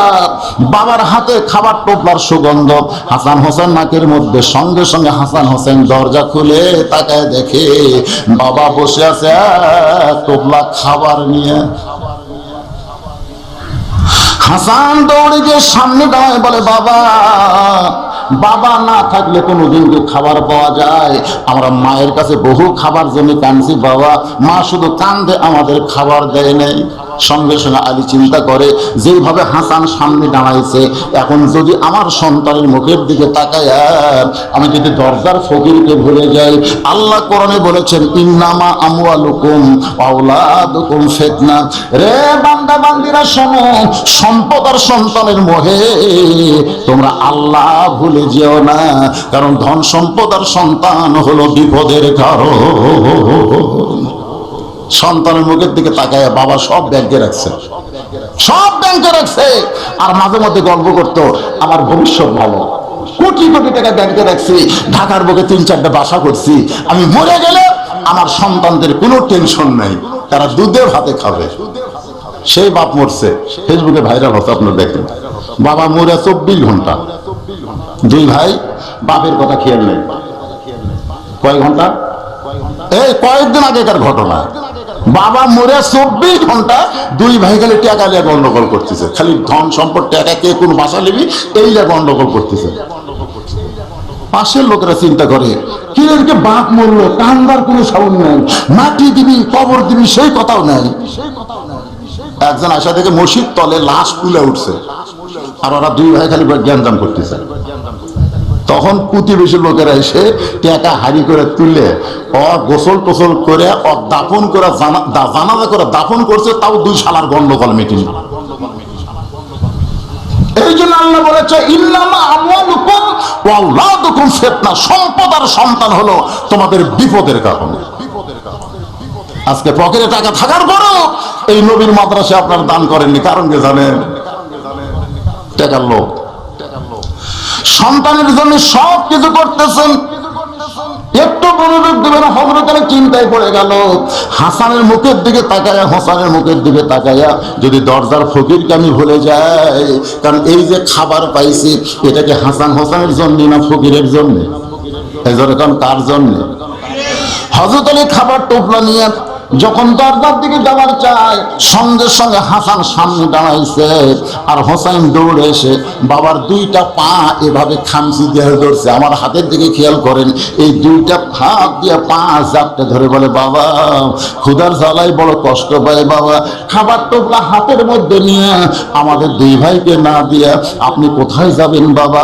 ও বাবা তাড়াতাড়ি আমাদের খাবার দেন, আমরা আর সহ্য করতে পারি না, কারণ এতক্ষণ খাবার পাইনি, ক্ষুধাও লাগে নেই, কিন্তু এখন খাবার দেখে আর আমরা সহ্য করতে পারি না। এই বলে দুইটা পা ধরে যখন হোসেন কাঁদতেছে, হযরত আলী চিন্তায় পড়ে গেল, যেইভাবে আমার সন্তান দুইটা কান্দে, ওদের চোখের পানি দেখে আমি যদি খাবার টোপলা খুলে এদেরকে খাবার দেই, তাহলে আল্লাহর সঙ্গে আমার গাদ্দারি হবে। কারণ খাবার দিছে আল্লাহ কার জন্যে? জোরে বলেন কার জন্য? ফকিরের জন্য খাবার চাইছি, ফকিরের জন্য আল্লাহ খাবার দিল, সেই খাবার আমার সন্তানকে দিবার পারবো না। এই চিন্তা করে ইমানের বলিয়ান হয়ে হোসেনকে একটু হ্যাঁচকা টান মারছে। যেই হ্যাঁচকা টান মারছে পাও খোলার জন্য, সঙ্গে সঙ্গে হোসেন কাঠ হয়ে পড়ে যায়। হোসেন যখন কাঠ হয়ে পড়ে গেছে, এমন সময় হযরত আলী সামনে ছিল, হাসান মারছে দৌড়। কারণ হাসান চিন্তা করে হোসেন পাও ধরার পরেও বাবা যেইভাবে হ্যাঁচকা টান মারলো, হোসেন ছোট ভাই আমার মাটিতে পড়ে গেল, এখন বাবার সামনে থাকলে বাবা যদি আমাকে চড় মারে। এইভাবে হাসান দৌড়ে এসে হোসেনকে বুকের মধ্যে নিয়ে বলতে যে ভাইজান, ও ভাইজান, আসলে মা ভালো, বাবা ভালো না। মার কাছে খাবার না থাকলেও মা কান্দে রে, খাবার দেয় না, কারণ মার কাছে খাবার নাই, আর বাবার হাতে খাবার টোপলাম, এরপরেও বাবা খাবার দেয় না। সঙ্গে সঙ্গে হোসেন এইভাবে শাহাদাত আঙ্গুল তুলে বলতেছ, বাবা 2 দিন হলে খাইনি বাবা, আপনার দুইটা পা চাইপা ধরেছিলাম, এরপরও খাবার না দিয়ে হ্যাঁচকা টান দিয়ে আছাড় মারছেন বাবা, আপনি আমাকে মারছেন বাবা, আপনি খাবার দেন নাই, আপনি কি আমারে চিনেন? জোরে কোন সুবহানাল্লাহ। আমাকে মারছেন বাবা, আমাকে ফেলে দিয়েছেন বাবা, আপনি কি আমারে চিনেন? সঙ্গে সঙ্গে ফাতেমা থরথর করে কাঁপতেছে। যেই ফাতেমা শুয়ে আছে, তখন এই অবস্থা দেখে ফাতেমা থরথর করে কাঁপতেছে। হযরত আলী খাবার টোপলা নিয়ে থরথর করে কাঁপতেছেন, কারণ হোসেন এমন একটা কথা বলেছে, ও বাবা আমাকে মারছো বাবা, ফেলে দিয়েছো বাবা, আমাকে আপনি চিনেন? সঙ্গে সঙ্গে হযরত আলীর মনে পড়ে যায়, একদিন আল্লাহর নবী বললেন, সাহাবীরা রে, আমি তোমাদেরকে নতুন একটা গল্প শোনাবো, তোমরা কি শুনবা? সমস্ত সাহাবী বলে, ইয়া রাসূলুল্লাহ, আপনার প্রত্যেকটি কথাই আমরা গুরুত্ব দিয়ে শুনতে চাই, কারণ আপনি যেই কথা বলেন এই কথা আপনার নয়। মা ইয়ান্তিকু আনিল হাওয়া ইন হুয়া ইল্লা ওয়াহুন ইউহা। আল্লাহু আকবার। রাসূল বললেন, তাহলে তোমরা বসো। এই বসতে বলি আল্লাহ রাসূল বললেন, শোনো, আমার একটা ছোট নাতি আছে, নাম হোসেন, তোমরা তাকে চিনো? সব সাহাবী কয়, হুজুর এটা আবার নতুন ওয়াজ, আপনার ছোট নাতি হোসেনকে আমরা চিনি না। আল্লাহ রাসূল বলতেছে, আমিও চিনতাম না। সুবহানাল্লাহ না কেন? আমিও চিনতাম না, কিন্তু আজকে চিনলাম। সমস্ত সাহাবীরা বলে, ইয়া রাসূলুল্লাহ, আপনার ছোট নাতিকে আপনি চিনতেন না, আজকে চিনলেন? আল্লাহ রাসূল বললেন, তাহলে শোনো, মসজিদ নববীর মধ্যে আমি বসে আছি, এমন সময় ফেরেশতা জিবরাইল দাহিয়াতুল কালবি সাহাবীর চেহারায় আমার কাছে আল্লাহর কোরআন নিয়ে আসলো। ধরে কোন কি নিয়ে আসলো? আল্লাহর কোরআন নিয়ে আসলো। কোরআন যখন আমাকে দেওয়া নেওয়া শেষ হয়ে গেল, তখন আমি জিবরাইলকে যাইতে বলতে পারিনি, আমার খেয়াল নেই, কারণ জিবরাইল আল্লাহর হুকুমে আসে আর নবীর হুকুমে যায়। সুবহানাল্লাহ বলেন। লা ইলাহা ইল্লাল্লাহর হুকুমে জিবরাইল মুহাম্মদ রাসূলুল্লাহর কাছে আসে, আর মুহাম্মদ রাসূলের হুকুমে জিবরাইল লা ইলাহা ইল্লাল্লাহর কাছে যায়। তাহলে হুকুম কয়জনের লাগবে? আতিউল্লাহ ওয়া আতিউর রাসূল। শুধু আল্লাহ দিয়ে হবে না, নবীও লাগবে। এই জন্য আমার সঙ্গে গুনগুন করে একটা গজল গাবেন, পারবেন? উপায় নাই রে, উপায় নাই রে, উপায় নাই, নবী বিনে আল্লাহ পাওয়ার উপায় নাই। আল্লাহ নবী বললেন, সাহাবীরা রে, আমি জিবরাইলকে যাইতে বলি নাই, আমার মনে নাই। জিবরাইল চিন্তা করে, নবী যখন যাবার কয় নাই, তাহলে নবীর পাশে বরকতের জন্য আমি একটু বসবার চাই। ফেরেশতা জিবরাইল দাহিয়াতুল কালবি সাহাবীর চেহারায় আমার ডান পাশে বসে আছে। ফেরেশতা জিবরাইল কোন সাহাবী? দাহিয়াতুল কালবি সাহাবীর চেহারায় আমার ডান পাশে বসে আছে। এমন সময় হোসেন প্রত্যেকে দৌড়ে এসে বলতেছেন, আরে ভাই, আমি মার কাছে খাবার চাইছি, মা বলে খাওয়া নেই। আমি তখন বলছি নানার কাছে যাই, মা আমার কাছে দৌড়ে এসে বলতেছে খবরদার তুমি তোমার নানার কাছে যাবা না, কারণ তোমার নানা ক্ষুধার জ্বালায় পেটে পাথর বাঁধতে বসে আছে। ও নানা, আমি তোমার কাছে ডাকলেও আজকে যাব না, কারণ তোমার পাশে যে সাহাবী বসে আছে এই পেটা আমি ছাড়বো না। এই বলে দৌড়ে এসে দাহিয়াতুল কালবি সাহাবী মনে করে ফেরেশতা জিবরাইলের কোলের মধ্যে বসে গেছে। সুবহানাল্লাহ। মানে ওটার চান্সই দেয়নি। এক দৌড় এসে কোলের মধ্যে বসে বলতেছে নবীর সাহাবী তুমি মাঝে মধ্যে আসো, কি যেন গুদুর গুদুর করে পাও আর ফসকান যাও, আজকে তোমারে পাইছি আর ছাড়বো না। এই বলে কোলের মধ্যে বসে দাহিয়াতুল কালবি বিশ্বাস করে দাড়ির মধ্যে হাত ঢুকায় বলে নানার সাহাবী খাবার না দিলে তোমাকে আমি ছাড়বো না। মায়ের কাছে খাবার চাইছি, মা বলে খাওয়া নাই। নানার পেটে ক্ষুধার জ্বালায় পেটে পাথর বান্ধা, তোমার কোলের মধ্যে বসেছি, তাড়াতাড়ি খাবার দাও, খাবার না দিলে তোমারে ছাড়বো না। রাসূল বলে সাহাবীরা রে আমি নবী চমকে গেলাম, কারণ হোসেন যার কোলের মধ্যে বসে খাবার চায় সেই ফেরেশতা জীবনেও খাবার দিতে পারবে না। আমি বললাম ভাই উঠে আসো, আমার কোলে আসো, ভাই আমার কোলে আসো। হোসেন বলছে না না তুমি কি মনে করছো, আমি তোমাকে চিনি না, তুমি না খেয়ে বসে আছো, তোমার কাছে যাই আমার কি হবে, খাবার না দিলে তোমার সাহাবীকে আমি ছাড়বো না। সঙ্গে সঙ্গে জিবরাইল খালি ওসমস করতেছে। ওসমস ওসমস বোঝেন না যে কি ভুল করলাম বরকতের জন্য বসে। আল্লাহ রাসূল এলকা করে বলতেছে জিবরাইল ওসমস করো না, যে তোমার কোলের মধ্যে বসেছে তারে তুমি চিনো? ফেরেশতা জিবরাইল ঈশা করে বলে ইয়া রাসূলুল্লাহ আপনার ছোট নাকি হোসাইন আমি বহুদিন দেখেছি কিন্তু হাত দিয়ে স্পর্শ করি নাই, আজকে আমার কোলের মধ্যে বসেছে।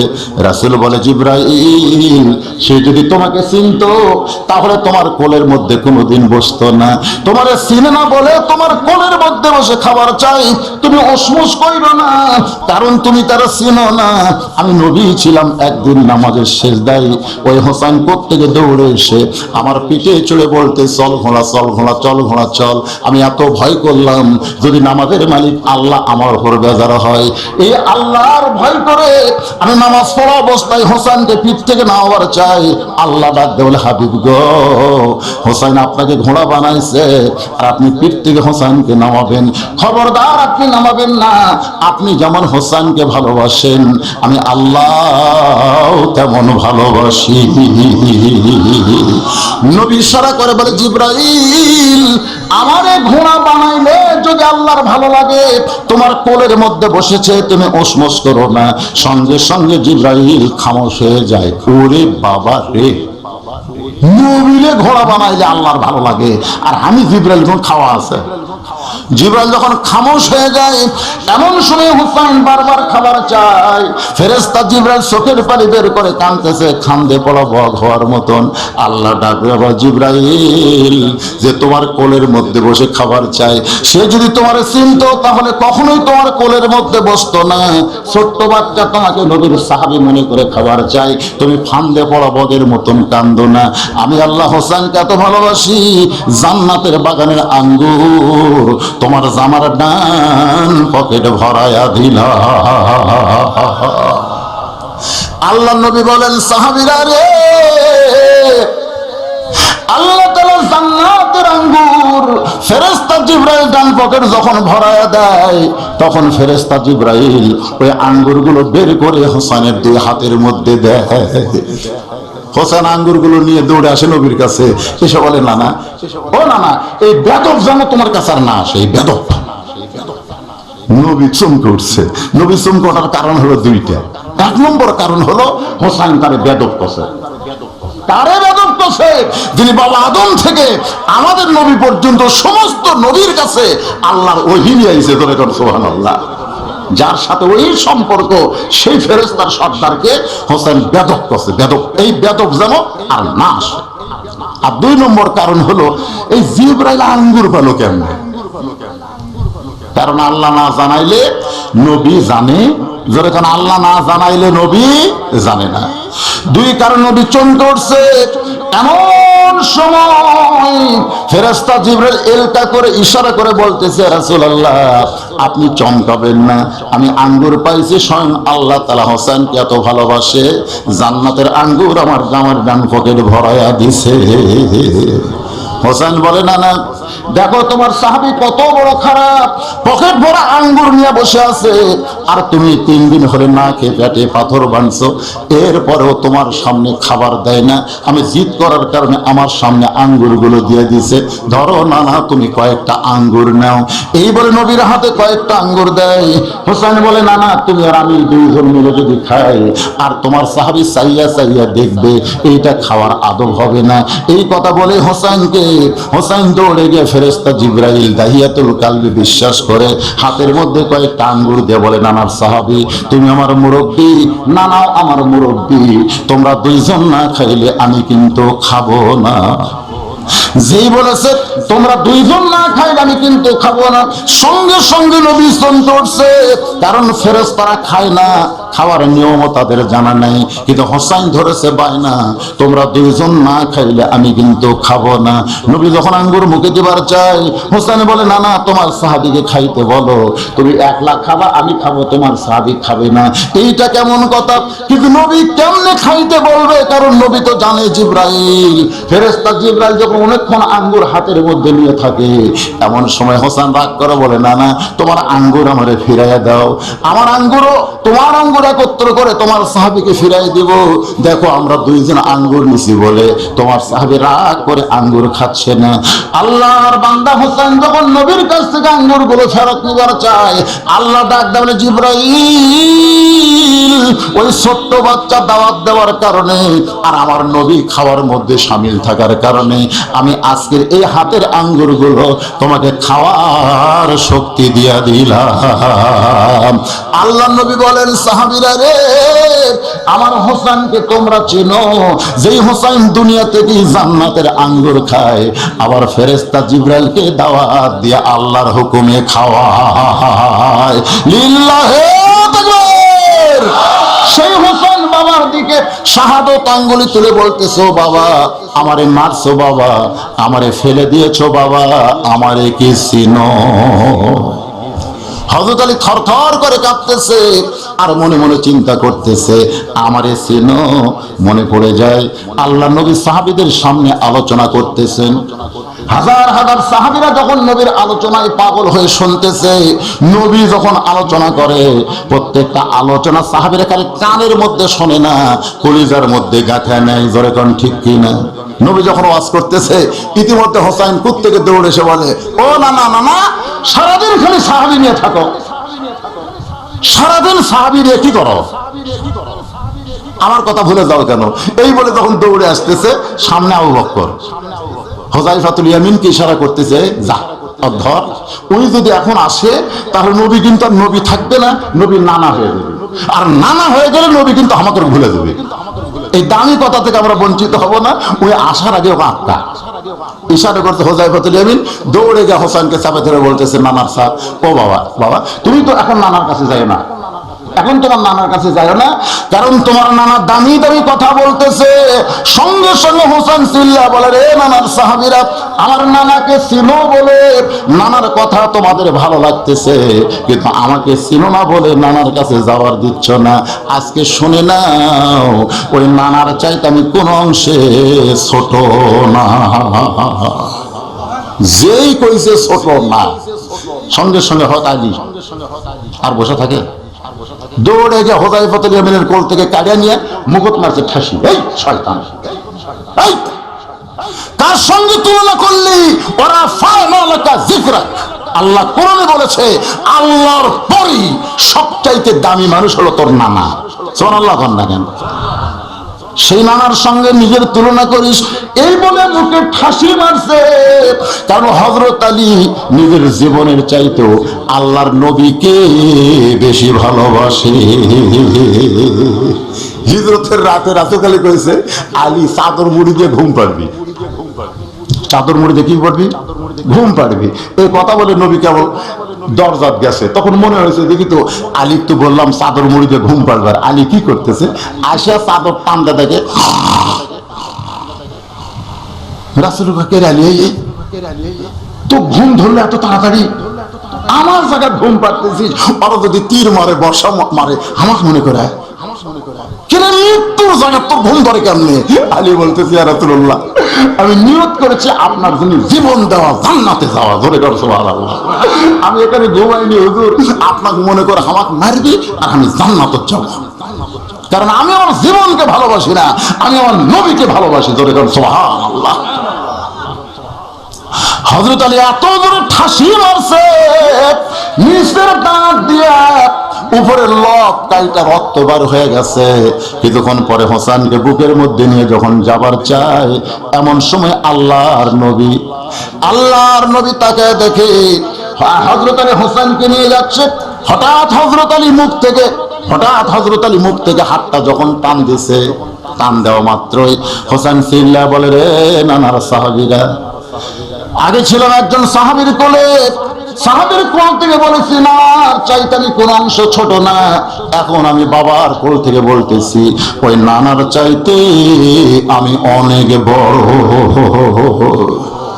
যেই কইছে বড়, আপনারা তো সুবহানাল্লাহ কইলেন, কিন্তু হযরত উমর লাভ ধরে বলতে চাইলি, রে তোমার সন্তানকে তুমি সামলাও, মুখে যা আসে তা বলতে পারে না, আমার নবীর চাইতে বড়।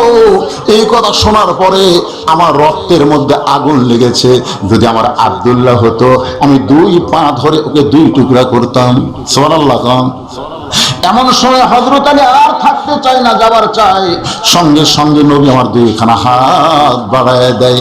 আলী রে, আমার হোসেনকে আমার কাছ থেকে আলাদা করিস না, আমার হোসেনকে আলাদা করিস না। সঙ্গে সঙ্গে হোসেনকে যখন ছাইলা দিছে, এক দৌড়ে এসে নবীর বুকে বসে বলতেছে, নানু ভাই আমার কথায় মন খারাপ করো না নানা, আমি তোমাকে ছাড়া বাঁচবো না, আমি তোমাকে ছাড়া বাঁচবো না। তোমার কাছে আসতে চাই, একজন সাহাবী আমাকে আটকায় দিছে, আমি শুধু তোমার কাছে আসার জন্য বলেছি, ওই নানার চাইতে আমি কোন অংশে ছোট না। আল্লাহ নবী বলে, হোসাইন এই কথা তুই যদি ঘরের মধ্যে বলতি ভাই, আমাকে একা একা আমি কিছুই মনে করতাম না, কিন্তু এতগুলো সাহাবীর মধ্যে তুই কেমনে বললি ওই নানার চাইতে আমি অনেক বড়? আমি না হয় কিছুই বলবো না, কিন্তু আমার সাহাবীরা তাদের জীবনের চাইতে আমাকে বেশি ভালোবাসে, তোর এই কথা তারা সহ্য করতে পারতেছে না, তুই কেমনে বললি ভাই, তুই কেমনে বললি?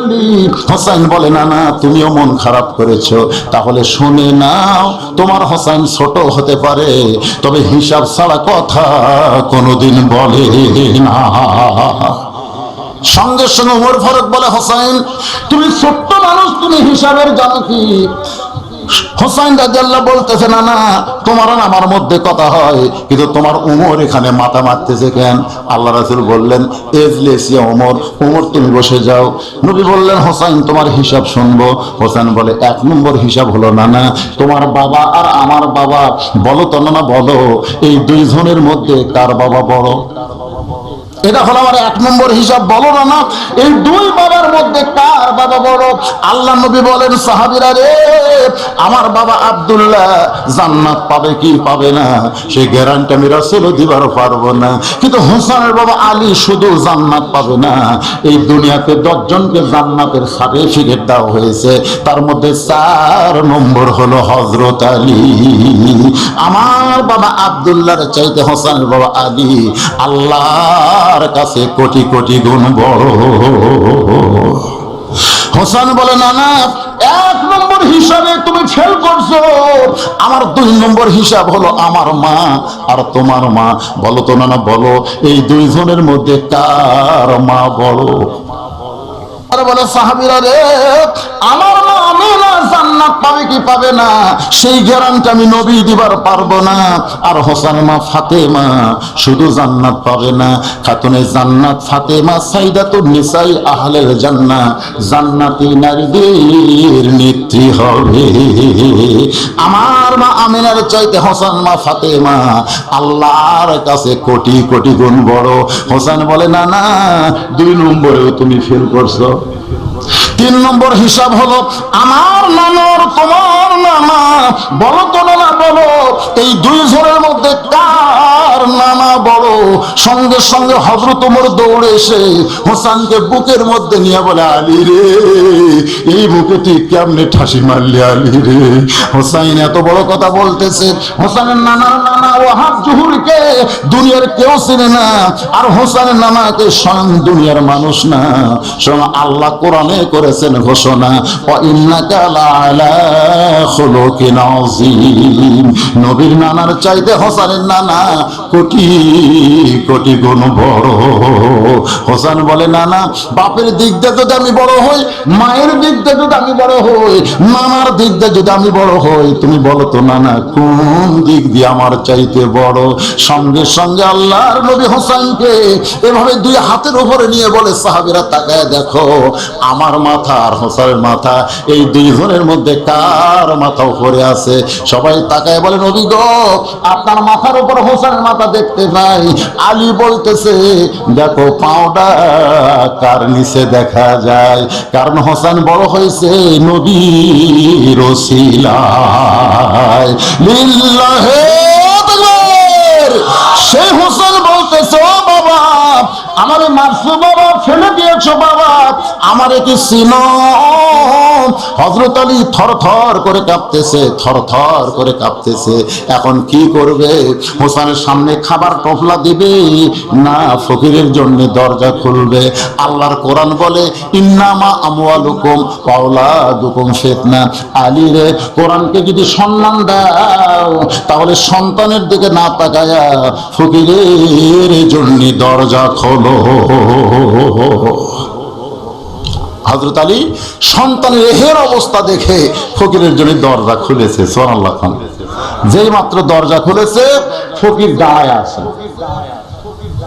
মকমলের চাদরে শুয়ে রাখছিল, সেই ফকির দাঁড়ায় আছে। আলী চিল্লাবে, তোরে কান্দে করে নিয়ে আসলাম, তুই হাঁটতে পারিস না, তোকে আমার চাদরে শুয়ে রাখলাম আর তুই দাঁড়াইছিস। সঙ্গে সঙ্গে ফকির বলতেছে, ওয়ালাইকুম আসসালাম, ওয়ালাইকুম আসসালাম। আলী চমকে উঠছে, কেন সালাম দিলাম কখন? ওই সময় উত্তর দেয়নি, আর এখন আমি রাগ করছি এই বেটা উত্তর দিচ্ছে, ব্যাপার কি? ই আসলে কে? চিল্লা বলে, ফকির যতটুকু এনে আল্লাহ আমাকে দিয়েছে, আমার বিশ্বাস তুমি ফকির না, বলো বলো তুমি কে? আমার বিশ্বাস তুমি ফকির না, বলো তুমি কে? আসুন আমার সঙ্গে সকলে আর একবার, যদি না পারেন মনোযোগ দিয়ে শুনবেন। ওয়ামান আহসানু কাওলাম মিম্মান দাআ ইলাল্লাহ ওয়া আমিলা সালিহান ওয়া ক্বালা ইন্নানী মিনাল মুসলিমিন। ইমানের টিকিট নিয়ে মুসলমান যাত্রী হইয়া কেউ যদি ইসলাম গাড়িতে একবার চড়তে পারে, ইসলাম গাড়ি চলতে চলতে জান্নাত নামক বাড়িতে পৌঁছায়া দিবে। ভাইজান, আপনারা এই ওয়াজ শোনার পরে দুই একজন যে ওঠা বসা করেন, কি আমার কথাকে আপনার ঠিক মতো বুঝতে পারতেছেন না? আলী বলতেছে, আমার যতটুকু এলেম আল্লাহ আমাকে দিয়েছে, আমার বিশ্বাস তুমি ফকির না, তাহলে তুমি কে? আসলে এটা কে? মুসলমান হিসেবে আমাদের জানার দরকার আছে না? জোরে কোন আছেন না? কারা কারা জানবেন আল্লাহকে একটু হাত দেখেন তো দেখি। লিল্লাহে তাকবীর। হ্যাঁ, হাত নামান। অবশ্যই আজ পর্যন্ত আমি কোনো জায়গা ওয়াজ ধরে ওয়াজ শেষ না করে গেছি এরকম একটারই ঘটনা, কিন্তু কানে কানে হাত হয়ে গেল। এখন না হুজুর কমপক্ষে ঘন্টা দেড়েক ওয়াজ করার পরে 10টা মিনিট আপনি মাদ্রাসার জন্য আদায় করে তারপর আবার 1 ঘন্টা করবেন, আমাদের কোনো সমস্যা নেই। তা আমার ঘড়ি দেখে কাম সারতেছি, একের কাটায় কাটায় 1.5 ঘন্টা, জোরে কর 5 ঘন্টা, 1.5 ঘন্টা ওয়াজ করে 10 মিনিট আদায় হবে, তারপর আবার 1 ঘন্টা চলবে। অসুবিধা আছে? জোরে অসুবিধা আছে? আপনারা কিন্তু সবাই হাত তুলছেন। আসলে ওটা কে? এটা হযরত আলী জানবে, আমরাও জানবো, ঠিক কিনা বলেন? হাত তুলছেন ভাই। এখন যদি কেউ উঠে যান তাহলে ওই হাত তোলার সাথে লিমা তাকুলু মালা তাফালুন, মানে হাত তোলার সাথে আপনার কাজের মিল হলো না। আল্লাহ বলেছেন কথার সাথে কাজের মিল নাই, এরা হলো টাটকা মুনাফিক। টাটকা একটা আছে বাদশা, একটা আছে টাটকা। আপনার কি টাটকা হবে রে? ওই মুরব্বী কে উঠলো রে? এই মুরব্বী কে উঠলো রে? না না, এই সময় ওঠা যাবে না তো। এখন হাত তোলার পরে না শুনে ওঠা যাবে? এই মাদ্রাসার ছাত্ররা কোথায়? চাদর গামছা আছে? চাদর গামছা আছে আশেপাশে? ঘড়ি ধরে মাত্র 10 মিনিট এখানে 10টা লোকের কাছে আমার আমিনুল ভাই 10,000 করে টাকা চাইছিল। কতজন? 10,000। তার মধ্যে কয়টা পাওয়া গেছে? 5টা। 5টা না 6টা? 6টা। 10টার মধ্যে 5টাই আছে? না না 6টা না, 6টা হচ্ছে, 4টা আর 4টা আছে। হয়, আমি তো চাইছিলি 4টা আছে। তো এখানে 4 জন আল্লাহর বান্দা 10টা করে 1000 টাকা দিবেন। ভাই আছেন আপনাদের মধ্যে এমন কেউ আছেন যে 10টা করে 1000 টাকা দিবেন? এখানে অনেক লোক বিদেশে থাকে, অনেক ভাইদের আল্লাহ বহু সম্পদ দিয়েছে। এই নবীর এতিম মাদ্রাসায় আপনি দিবেন। আল্লাহর কোরআনকে সম্মান করেছে হযরত আলী, নিজের বাচ্চার দিকে তাকাই নাই, কোরআনের ইজ্জতের দিকে তাকায় আর দরজার ফকিরের দিকে গেছে। জোরে কোন কথা ঠিক কিনা? আমরা সেই কোরআনকে সম্মান দেব, কোরআনের মাদ্রাসাকে মহব্বত করে। ভাই চেয়ারম্যান সাহেব আপনি দিয়েছেন 10,000 দিয়েছেন? মাশাআল্লাহ। ওই ভাই দিয়েছে? হ্যাঁ মেহমান দিছে। আচ্ছা, তাও 5,000 দিছে। আমার সামনে যারা বসে আছেন আপনারা এই বদ্দুপুরে আবার 5,000 লিল্লাহি তাকবীর। আগে 5,000 আবার 5,000 মোট 10,000 করে মারাবা। কি নাম ভাই জানেন? আলহাজ বেল্লাল হোসেন 10,000 টাকা দান করলো। আল্লাহ দানকে কবুল করেন। আল্লাহ নেক নিয়ত নিয়ে আশা করা আল্লাহুম্মা আমিন। মাদ্রাসা আরেকতলা করবে। যদি কেউ মনে করেন সিমেন্ট দিবেন তাহলে লিখে দিবার পারবেন। আমি প্রত্যেকটা মাহফিলে যেই কামটা করি, এই মাদ্রাসার জন্য আমি 100টা করে কোরআন শরীফ বিক্রি করি। আজকেও সেই কোরআন আপনাদের কাছে বিক্রি করা হবে। এই নবীর এতিম মাদ্রাসাকে মহব্বত করে এতিমদের হাতে একটা করে কোরআন শরীফ তুলে দিবেন। এই নিয়তে 500 টাকা দিবেন ভাইজান। 500 টাকা দেওয়া মাত্র এই নবীর মাদ্রাসা একটা কোরআন দানের সওয়াব আল্লাহ আপনাদের আমলনামায় দিয়ে দিবে। কোন আল্লাহর পাগল পারবেন এই নবীর এতিম মাদ্রাসা একটা কোরআন শরীফ বাবদ 500 টাকা দিয়ে বাপ মার কবরকে আল্লাহ যেন জান্নাতের টুকরা বানায় দেয়। বাপ মার জন্য দান করবেন মাত্র 500 টাকা, একটা কোরআন দানের সওয়াব আল্লাহ আপনাদের আমলনামায় দিয়ে দিবে। আবু বকর নামে আল্লাহ সর্বোত্তম কোরআন শরীফ বাবদ 500 টাকা পাওয়া গেল। আমি 100টা কোরআন শরীফ চাই ভাইজান, একটা পাওয়া গেছে। আর একজন আল্লাহর বান্দা আসেন, একটু দিয়ে দেন আল্লাহর বান্দা। এগুলো স্লিপ পড়ার টাইম এখন নেই পাওয়ার। আল্লাহ তোমার আর একজন পাগল 2টা কোরআন শরীফ বাবদ 1,000 টাকা করছে দান। এখানে রাখেন। কি করলো রে? কোরআনটা কি করলা? এখানে রাখেন। 500 টাকা দাও। কোনটা গেল রে? 500 দাও। 500 টাকা দাও। 500 টাকা কোরআনের জন্য আমি তুলতেছি। 3টা কোরআন পাওয়া গেছে। আসেন আল্লাহর বান্দা, আর একটা কোরআন পাওয়া গেছে। একজন লড়াচড়া করবেন না, সবকিছু আল্লাহ দেখতেছে ভাইজান। 4টা কোরআন শরীফ পাওয়া গেল। 5 নম্বরে কোন আল্লাহর পাগল পারবেন? আপনার বাপমার রোহের মাগফিরাতে একটা কোরআন শরীফ বাবদ 500 টাকা দান করবেন।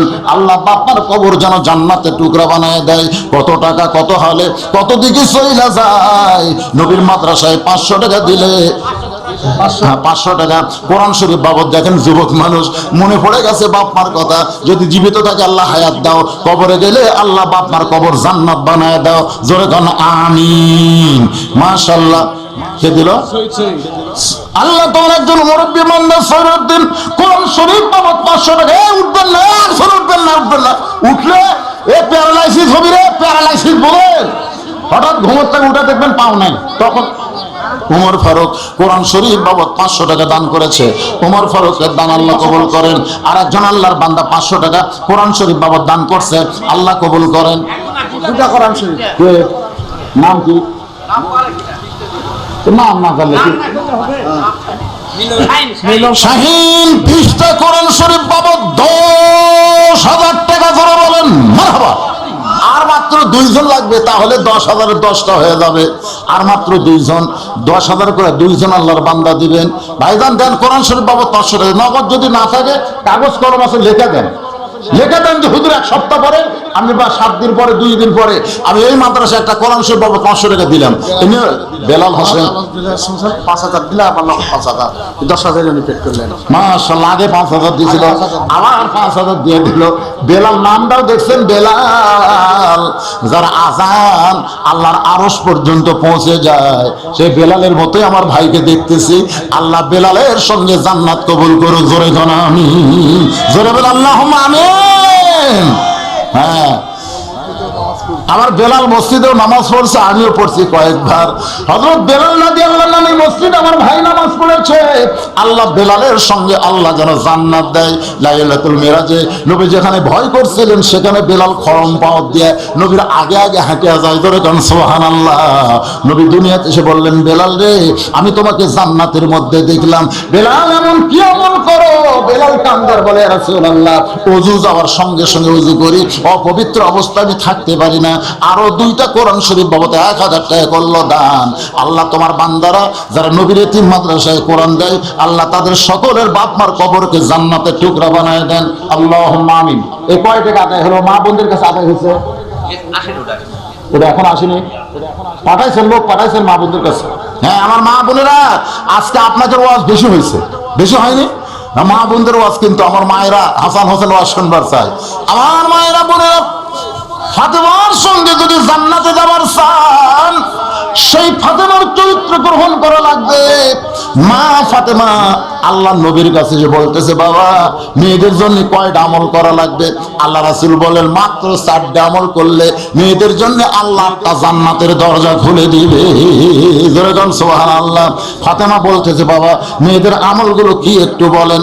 আল্লাহ তোমার আর একজন বান্দা কোরআন শরীফ বাবদ 500 টাকা দান করলো, আল্লাহ দানকে কবুল করেন। কি নাম বাপজানের? জাইমউদ্দিন। কোরআন শরীফ বাবদ 500 টাকা। কয়টা হলো চেয়ারম্যান সাহেব? কয়টা হলো কোরআন শরীফ?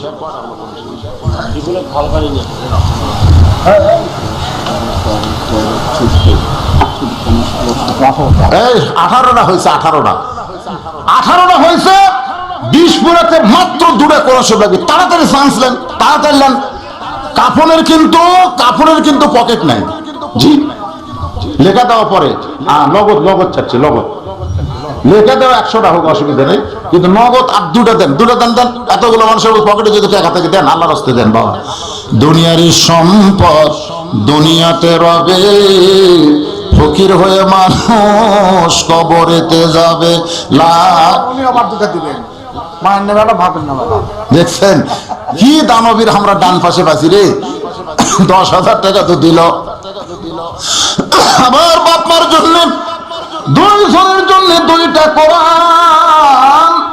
কি বলবো প্রসবের কথা, মা বিনে সেই ব্যথা, কেউ তো বুঝিবে না।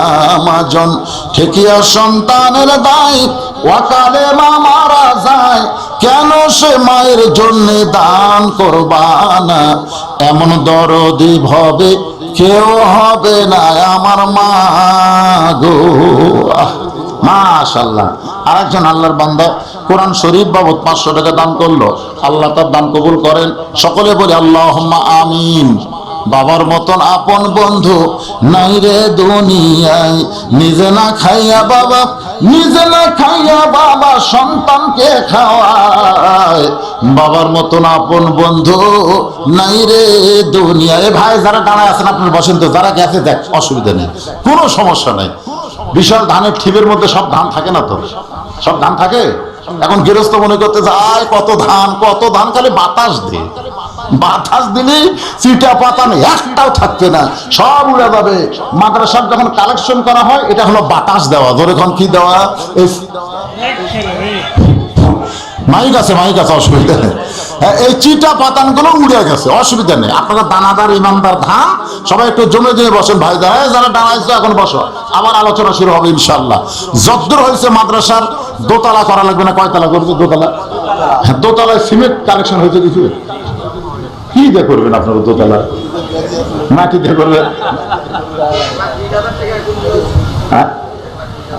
1,20,000 দিছে একজন, তো তার নাম করেন আপনারা? ও কষে, আচ্ছা ঠিক। মাস 2টা কোরআন শরীফ বাবদ 1,000 টাকা করছে দান। আল্লাহ দানকে কবুল করেন। আল্লাহুম্মা আমিন। ভাইজান, আল্লাহর নবীর ঘরে বাপ মার কবরকে জান্নাত বানানোর জন্য আমি কোরআন শরীফ চাইছি। যাদের বাপ মা মারা গেছে তারা দেবেন, যাদের বাপ মা জীবিত আছে তারাও দেবেন। বাপ মার জন্য আল্লাহ হায়াত বাড়ায় দেবে। পাগড়ি খোলে না রে তো, মাশাআল্লাহ। আমার 1,000 নেন, আমার মা মারা গেছে, আমার মেয়ে মেয়ে মারা গেছে, আবার বাবা মারা গেছে। মার মেয়ে, আরে দুটাই দরদের রে। মা চলে গেছে, মেয়ে চলে গেছে। হ্যাঁ দিয়ে মেয়ে এবং মায়ের জন্য চেয়ারম্যান সাহেব 2টা কোরআন শরীফ বাবদ 1000 টাকা করলো দান। আমরা কি দোয়া করব না, আল্লাহ মা মেয়ের কবরকে জান্নাতের টুকরা যেন বানায় দেন, জোরে কোন আমিন।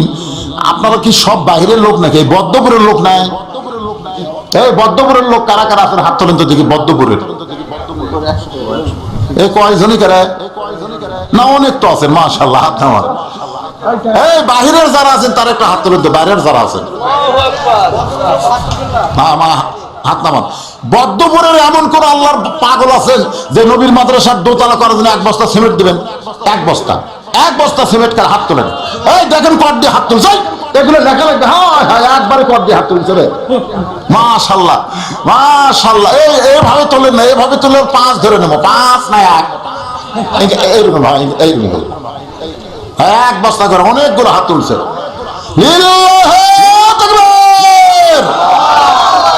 যারা হাত তুললো তাদের নাম লিখবেন না? নাম লিখবেন না?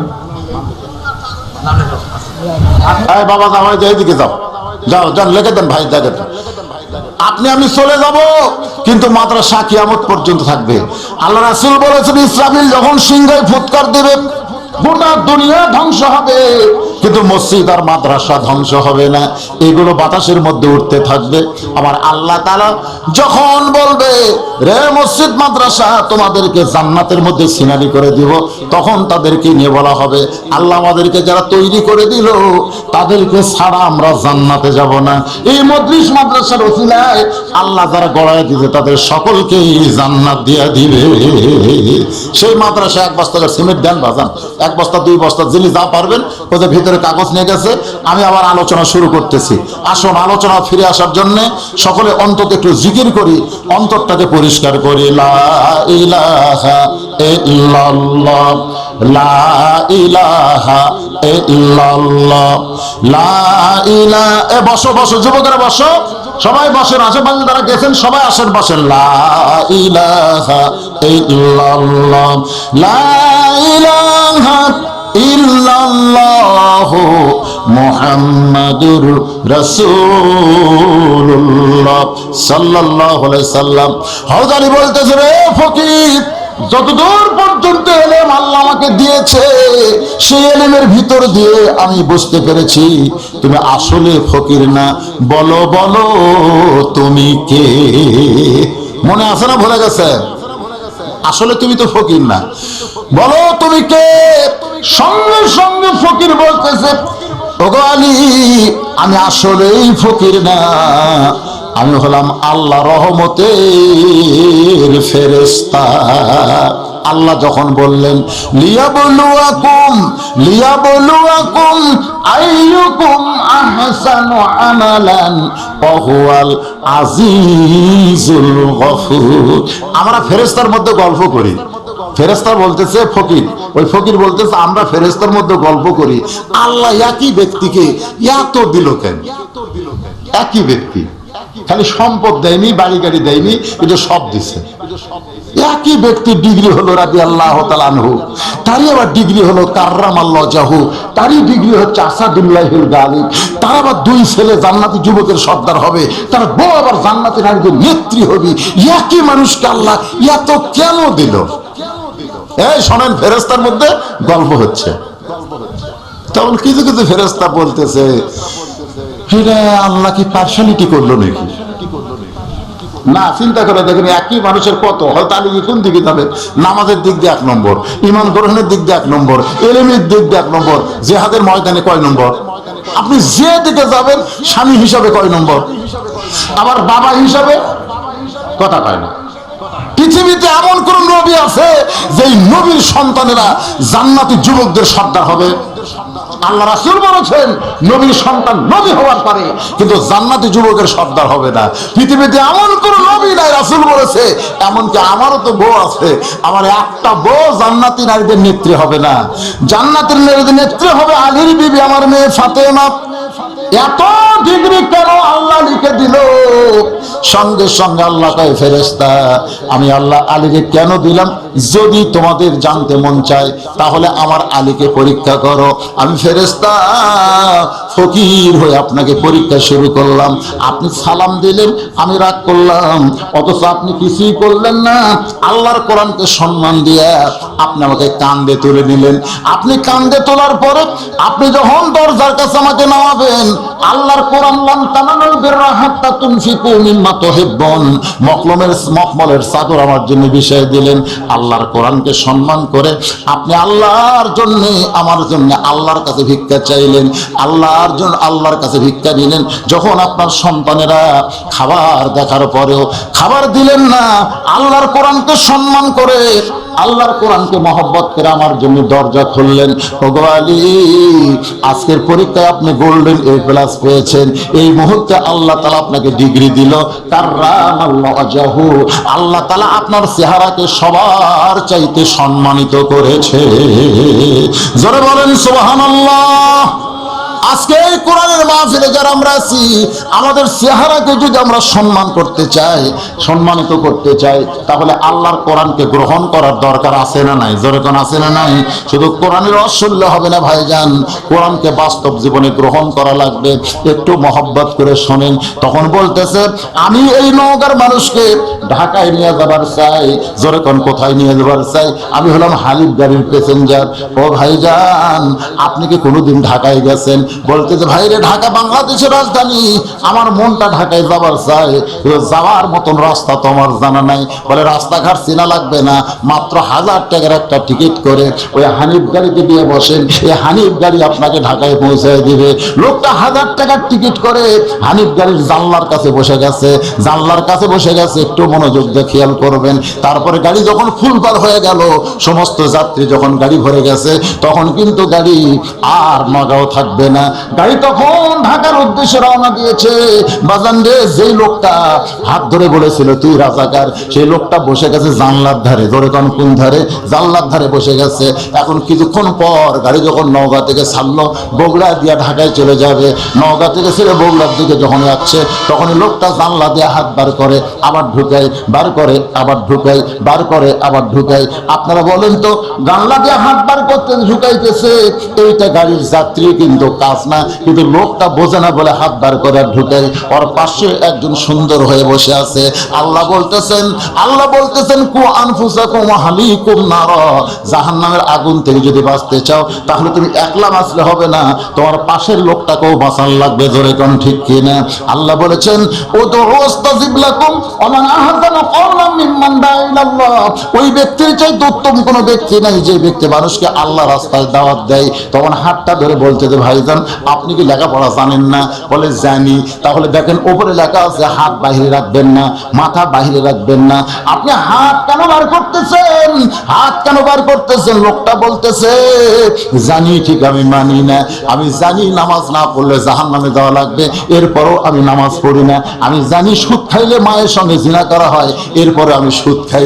আমি জানি ঘুষ খাইলে আর রাশিয়াল মার্কেশে কেলা হুয়া ফিন্নার, ঘুষ খাইলে জাহান্নামে যাওয়া লাগবে, এরপরও আমি ঘুষ খাই। আমি সব জানি কিন্তু মানি না। আমি জানলা দিয়ে হাত বার করা যাবে না, যে জানি কিন্তু আমি মানি না। তখন এই লোকটা চিন্তা করে, যাক ও যখন জানে ঠিকই মানে না, তাহলে এর কাছে আমার দাওয়াত দিয়ে লাভ নাই। এর কাছে দাওয়াত দিয়ে কি হবে? একটা গাড়ির কার সঙ্গে বাসের সঙ্গে বাজলি বুঝবার পারবে আমার দাওয়াতের কি দাম আছে। বাগান লোকটা বসে আছে, গাড়ি বগুড়া বাদ দিয়ে যখন সিরাজগঞ্জের দিকে যায়, ওই কিছুক্ষণ পর পর হাত বার করে আবার ঢুকাই। ওই গাড়িতে একটা কন্ট্রাক্টর আছে, এই কন্ট্রাক্টর চিন্তায় পড়ে গেল, আমি গাড়ি কন্ট্রাক্ট নিছি, সব যাত্রীগুলো নিয়ে ঢাকায় যাওয়া লাগবে, কিন্তু এইটা হাত বার করা ঢুকাই, তার কাছে কিছু বলা দরকার। আর পাশের লোকটাকে সে বলতে যে ভাইজান আপনি সুন্দর হয়ে বসে আছেন, কিন্তু আপনার পাশের মানুষটা হাত বার করে ঢুকায়, আপনি কিছুই বলেননি। বলে আমি দাওয়াত দিছি ভাই, কিন্তু আমাকে বলেছে জানি ঠিক, আমি মানি না। যে জানি মানি না বলে লাভ কি? তখন বলতে যে যেইভাবে বলা দরকার ছিল আপনি হয়তো সেইভাবে বলতে পারেন নাই, কারণ বলারও মধ্যে হেকমত আছে, আছে না নাই? আপনি সরাসরি ডাইরেক্ট বলছেন, এই জন্য হয়তো মানে নাই। বলে আমি তো হেকমত জানি না ভাই। হেকমত তাহলে আপনি করেন, হেকমত আছে না নাই? প্রতিদিন কয় চলো নামাজে যাই, ওই কয় তুই নামাজ পড়েও যা, আমি না পড়েও তাই। তুই কি মনে করছিস তুই নামাজ পড়ে আমার সাথে ভালো?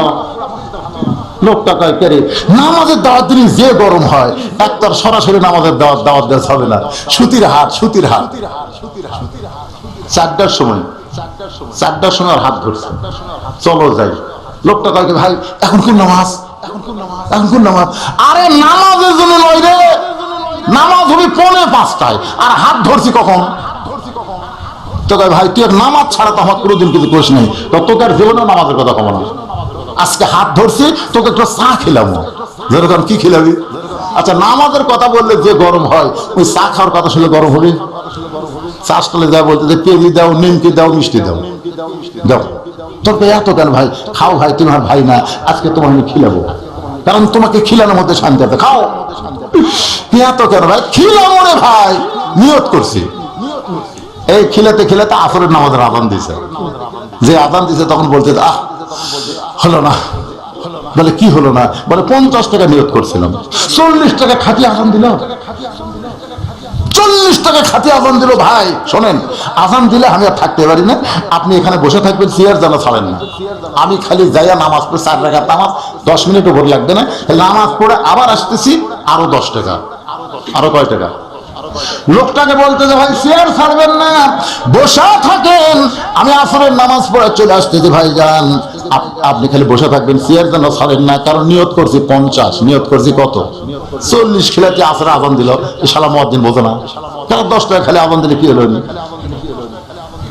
তো ভাই থাকেন, যে যাবার চাষে বেনামাজি খপ করে হাত ধরছে। কি রে ভাই হাত ধরলেন কেন? বলে আজকে নামাজের কথা কবেন না। কিছু না ভাই, এর আগে কয়ে যে রাগ করো তুমি, আরে মিয়া এর আগে খালি বসেন, আর আজকে আমার পিছনে 40 টাকা খরচ করছেন। আজ করে দেখেন তো আমার মধ্যে মানবতা নাই, আজ করে দেখেন। আরে আল্লাহর জন্য না হোক, আপনার জন্য আজকে আমি আসর পড়বো, আমার একটা মানবতা নাই যে আমার পিছনে 40 টাকা খরচ করলো, তাই 1 লাখ লাখ আমি যাবো না। মনে মনে কয় আল্লাহ ডাইরেক্ট কাম হয়নি, আল্লাহ আজকে হিকমতে কাম হবি মনে হচ্ছে। সুবহানাল্লাহ। তো বলেন চলেন ভাই, মসজিদের কাছে গিয়ে বলতে ভাই যান, এতদিন নামাজের কথা বলছি, তুমি যে গরম হয়েছো, আজকে আর একটা কথা কবার চাই। বলে আবার কি? বলে ভাই রে ওযু করা লাগবে।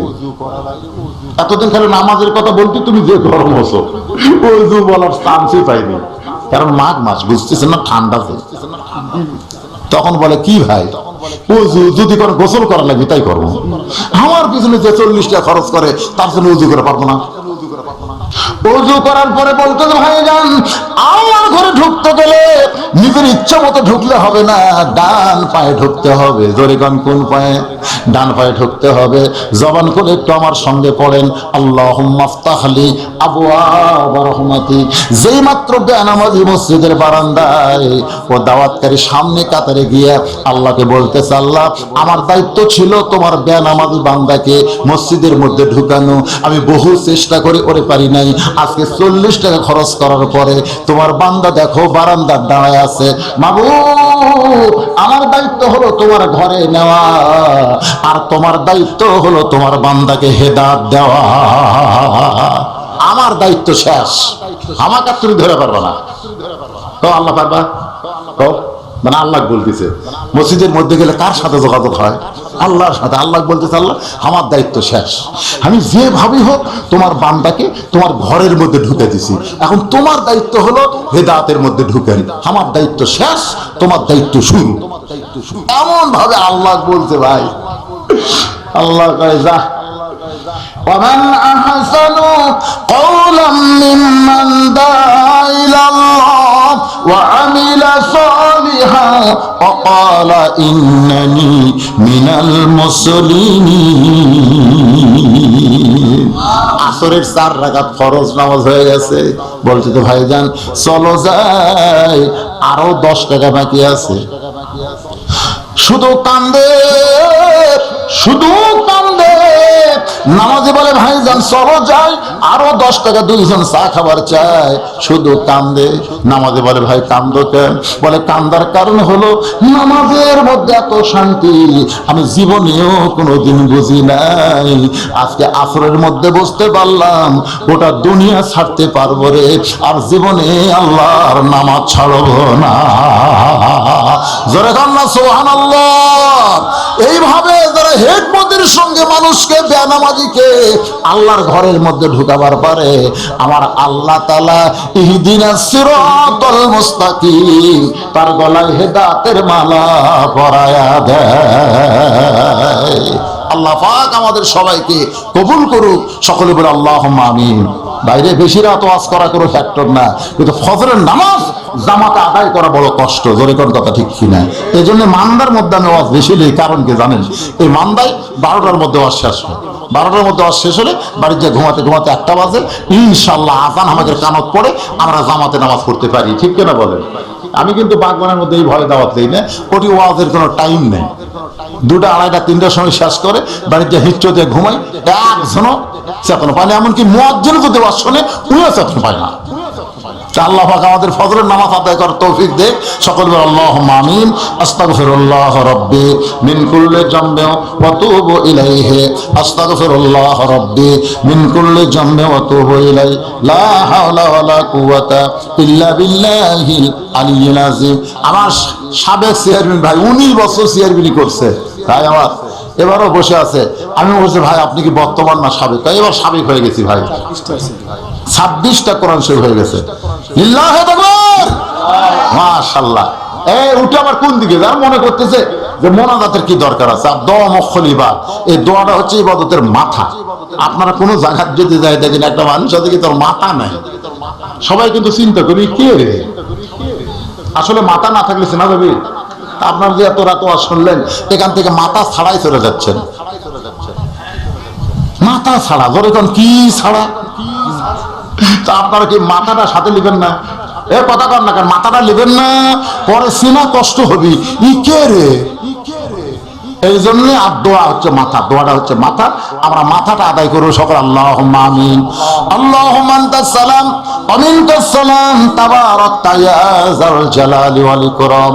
আয় আল্লাহ তাআলা, মাগরিবের নামাজের পর থেকে এই রাত পর্যন্ত তোমার পাগল বান্দারা আরামের বাড়ি আরামের ঘুমকে বাদ দিয়ে কোরআন হাদিসের মহব্বত কলিজার মধ্যে নিয়ে এই জান্নাতের বাগানে বসে বসে কোরআন হাদিসের আলোচনা শোনার শেষে আমি গুনাহগারের সঙ্গে রহমতের দরজায় ফকির হয়ে হাত তুলেছে। আল্লাহ মেহেরবানি করে আজকের মাহফিল আমাদের সকলের হিদায়াতের জন্য, নাজাতের জন্য, জান্নাতের জন্য আল্লাহ কবুল করো। এই মাহফিলের শুরু থেকে শেষ পর্যন্ত যত আলোচনা হয়েছে আল্লাহ, এর মধ্যে যদি ত্রুটি হয়, ভুল হয়, মাফ করে দাও। এর যা হাদিয়া মঞ্জুর করো। সোনার মদিনায় নবী পাকের রওজা মোবারকে আল্লাহ কবুল করে নাও। तमाम আম্বিয়ায়ে কেরাম, আসহাবে কেরাম, তাবিঈন কেরাম, তাবিঈন কেরাম, तमाम পৃথিবীর মাটির নিচে যত মুমিন মুমিনা শুয়ে আছে আল্লাহ, সকলের আরওয়াহ পরে হাদিয়া কবুল করো। মাবুদ, আমরা যারা হাত তুলেছি, আমাদের জনম দুঃখী মা যাদের কবরে চলে গেছে, ছোট্ট একটা শব্দ মা, এই নামের মধ্যে কি মধুরে, যাদের মা নাই তারাই বুঝতেছে। এই দরদের মা যাদের কবরে গেছে আল্লাহ, মেহেরবানি করে মায়ের কবরটাকে জান্নাতের টুকরা কবুল করো। বাবার বাড়ি ঘর সবই আছে, আমি সহ আমরা যারা বাবা হারাতিম হয়ে গেছি আল্লাহ, মেহেরবানি করে বাবার কবরকে জান্নাতের টুকরা বানিয়ে দাও। আল্লাহ চেয়ারম্যান সাহেবের মেয়েটাও দুনিয়া থেকে চলে গেছে আল্লাহ, ছেলে মেয়ে যাদের কবরে তাদের কবরকেও জান্নাতের টুকরা বানিয়ে দাও। আয় আল্লাহ তাআলা, এই মাদ্রাসাকে কিয়ামত পর্যন্ত কবুল করো। এই মাদ্রাসার মহব্বতে আজকে নগদে বাকিতে যারা দান করেছে আল্লাহ, সকলের দানগুলোকে জান্নাতের বিনিময় হিসাবে কবুল করো। তোমার নবীর এতিম মাদ্রাসায় কোরআন বাবদ যারা দান করেছে আল্লাহ, তাদের দানকেও কবুল করো। আমার পর্দানিশী মা বোনেরা, আবিদা সালিহা পর্দানিশী কবুল করে ফাতেমার চরিত্র দাও। যুবকদেরকে 5 ওয়াক্ত নামাজি বানাও আল্লাহ। মুরব্বীদের কবুল করো, আলেম ওলামাদের কবুল করো। যে 2টা ছাত্রের মাথায় পাগড়ি দিলাম, হক্কার হাফেজ আলেম হিসেবে কবুল করো। মাদ্রাসার সভাপতি, মাদ্রাসার সহসভাপতি, মাদ্রাসার সেক্রেটারি, মাদ্রাসার ক্যাশিয়ার, এই মাদ্রাসার দাতা দানবীর সদস্য যারা আল্লাহ, তাদের সকলকেই তুমি জান্নাতি কবুল করো। মাদ্রাসার মুহতামি, মাদ্রাসার ওস্তাদ, মাদ্রাসার তালবে ইলম, আল্লাহ সকলকেই তুমি কবুল করো। মাবুদ, এই মধ্যপুরের উপরে রহমত আর বরকতের দরজা খুলে দাও। মাঠে ময়দানে ফসলগুলো আছে আল্লাহ, আসমানের বেলা আসমান নাও, জমিনের বেলা জমি ডাবাই দিয়া এই ফসলগুলো হেফাজত করে তোমার বান্দা বান্দির বাড়িতে আসার তৌফিক দাও। আল্লাহ, আমি সহ আমরা যারা অসুস্থ অবস্থায় আছি আল্লাহ সবাইকে শাফা দিয়ে দাও। মাবুদ, কত মানুষের জানাজার নামাজ আমরা পড়েছি, এই দুই হাত দিয়ে কত কবরে মাটি দিয়েছি। একদিন আমরা দুনিয়া থেকে চলে যাব, ইমানের সাথে মুসলমান হিসেবে যেন যেতে পারি আল্লাহ সে তৌফিক দাও। আজকের মাহফিলের সম্মানিত সভাপতিকে আল্লাহ তুমি কবুল করো, আজকের মাহফিলের সহসভাপতি কবুল করো, প্রধান অতিথি বিশেষ অতিথিদের আল্লাহ তুমি কবুল করো। যেদিন মৃত্যু হবে দিনটা যেন জুমার দিন হয়, মাসটা যেন রমজান মাস হয়। ইমানের সাথে ইজ্জতের সাথে এই দুনিয়া থেকে বিদায় নেওয়ার কালে আমাদের জবানে তুমি জারি করে দিও লা ইলাহা ইল্লাল্লাহু মুহাম্মাদুর রাসূলুল্লাহ সাল্লাল্লাহু আলাইহি সাল্লাম।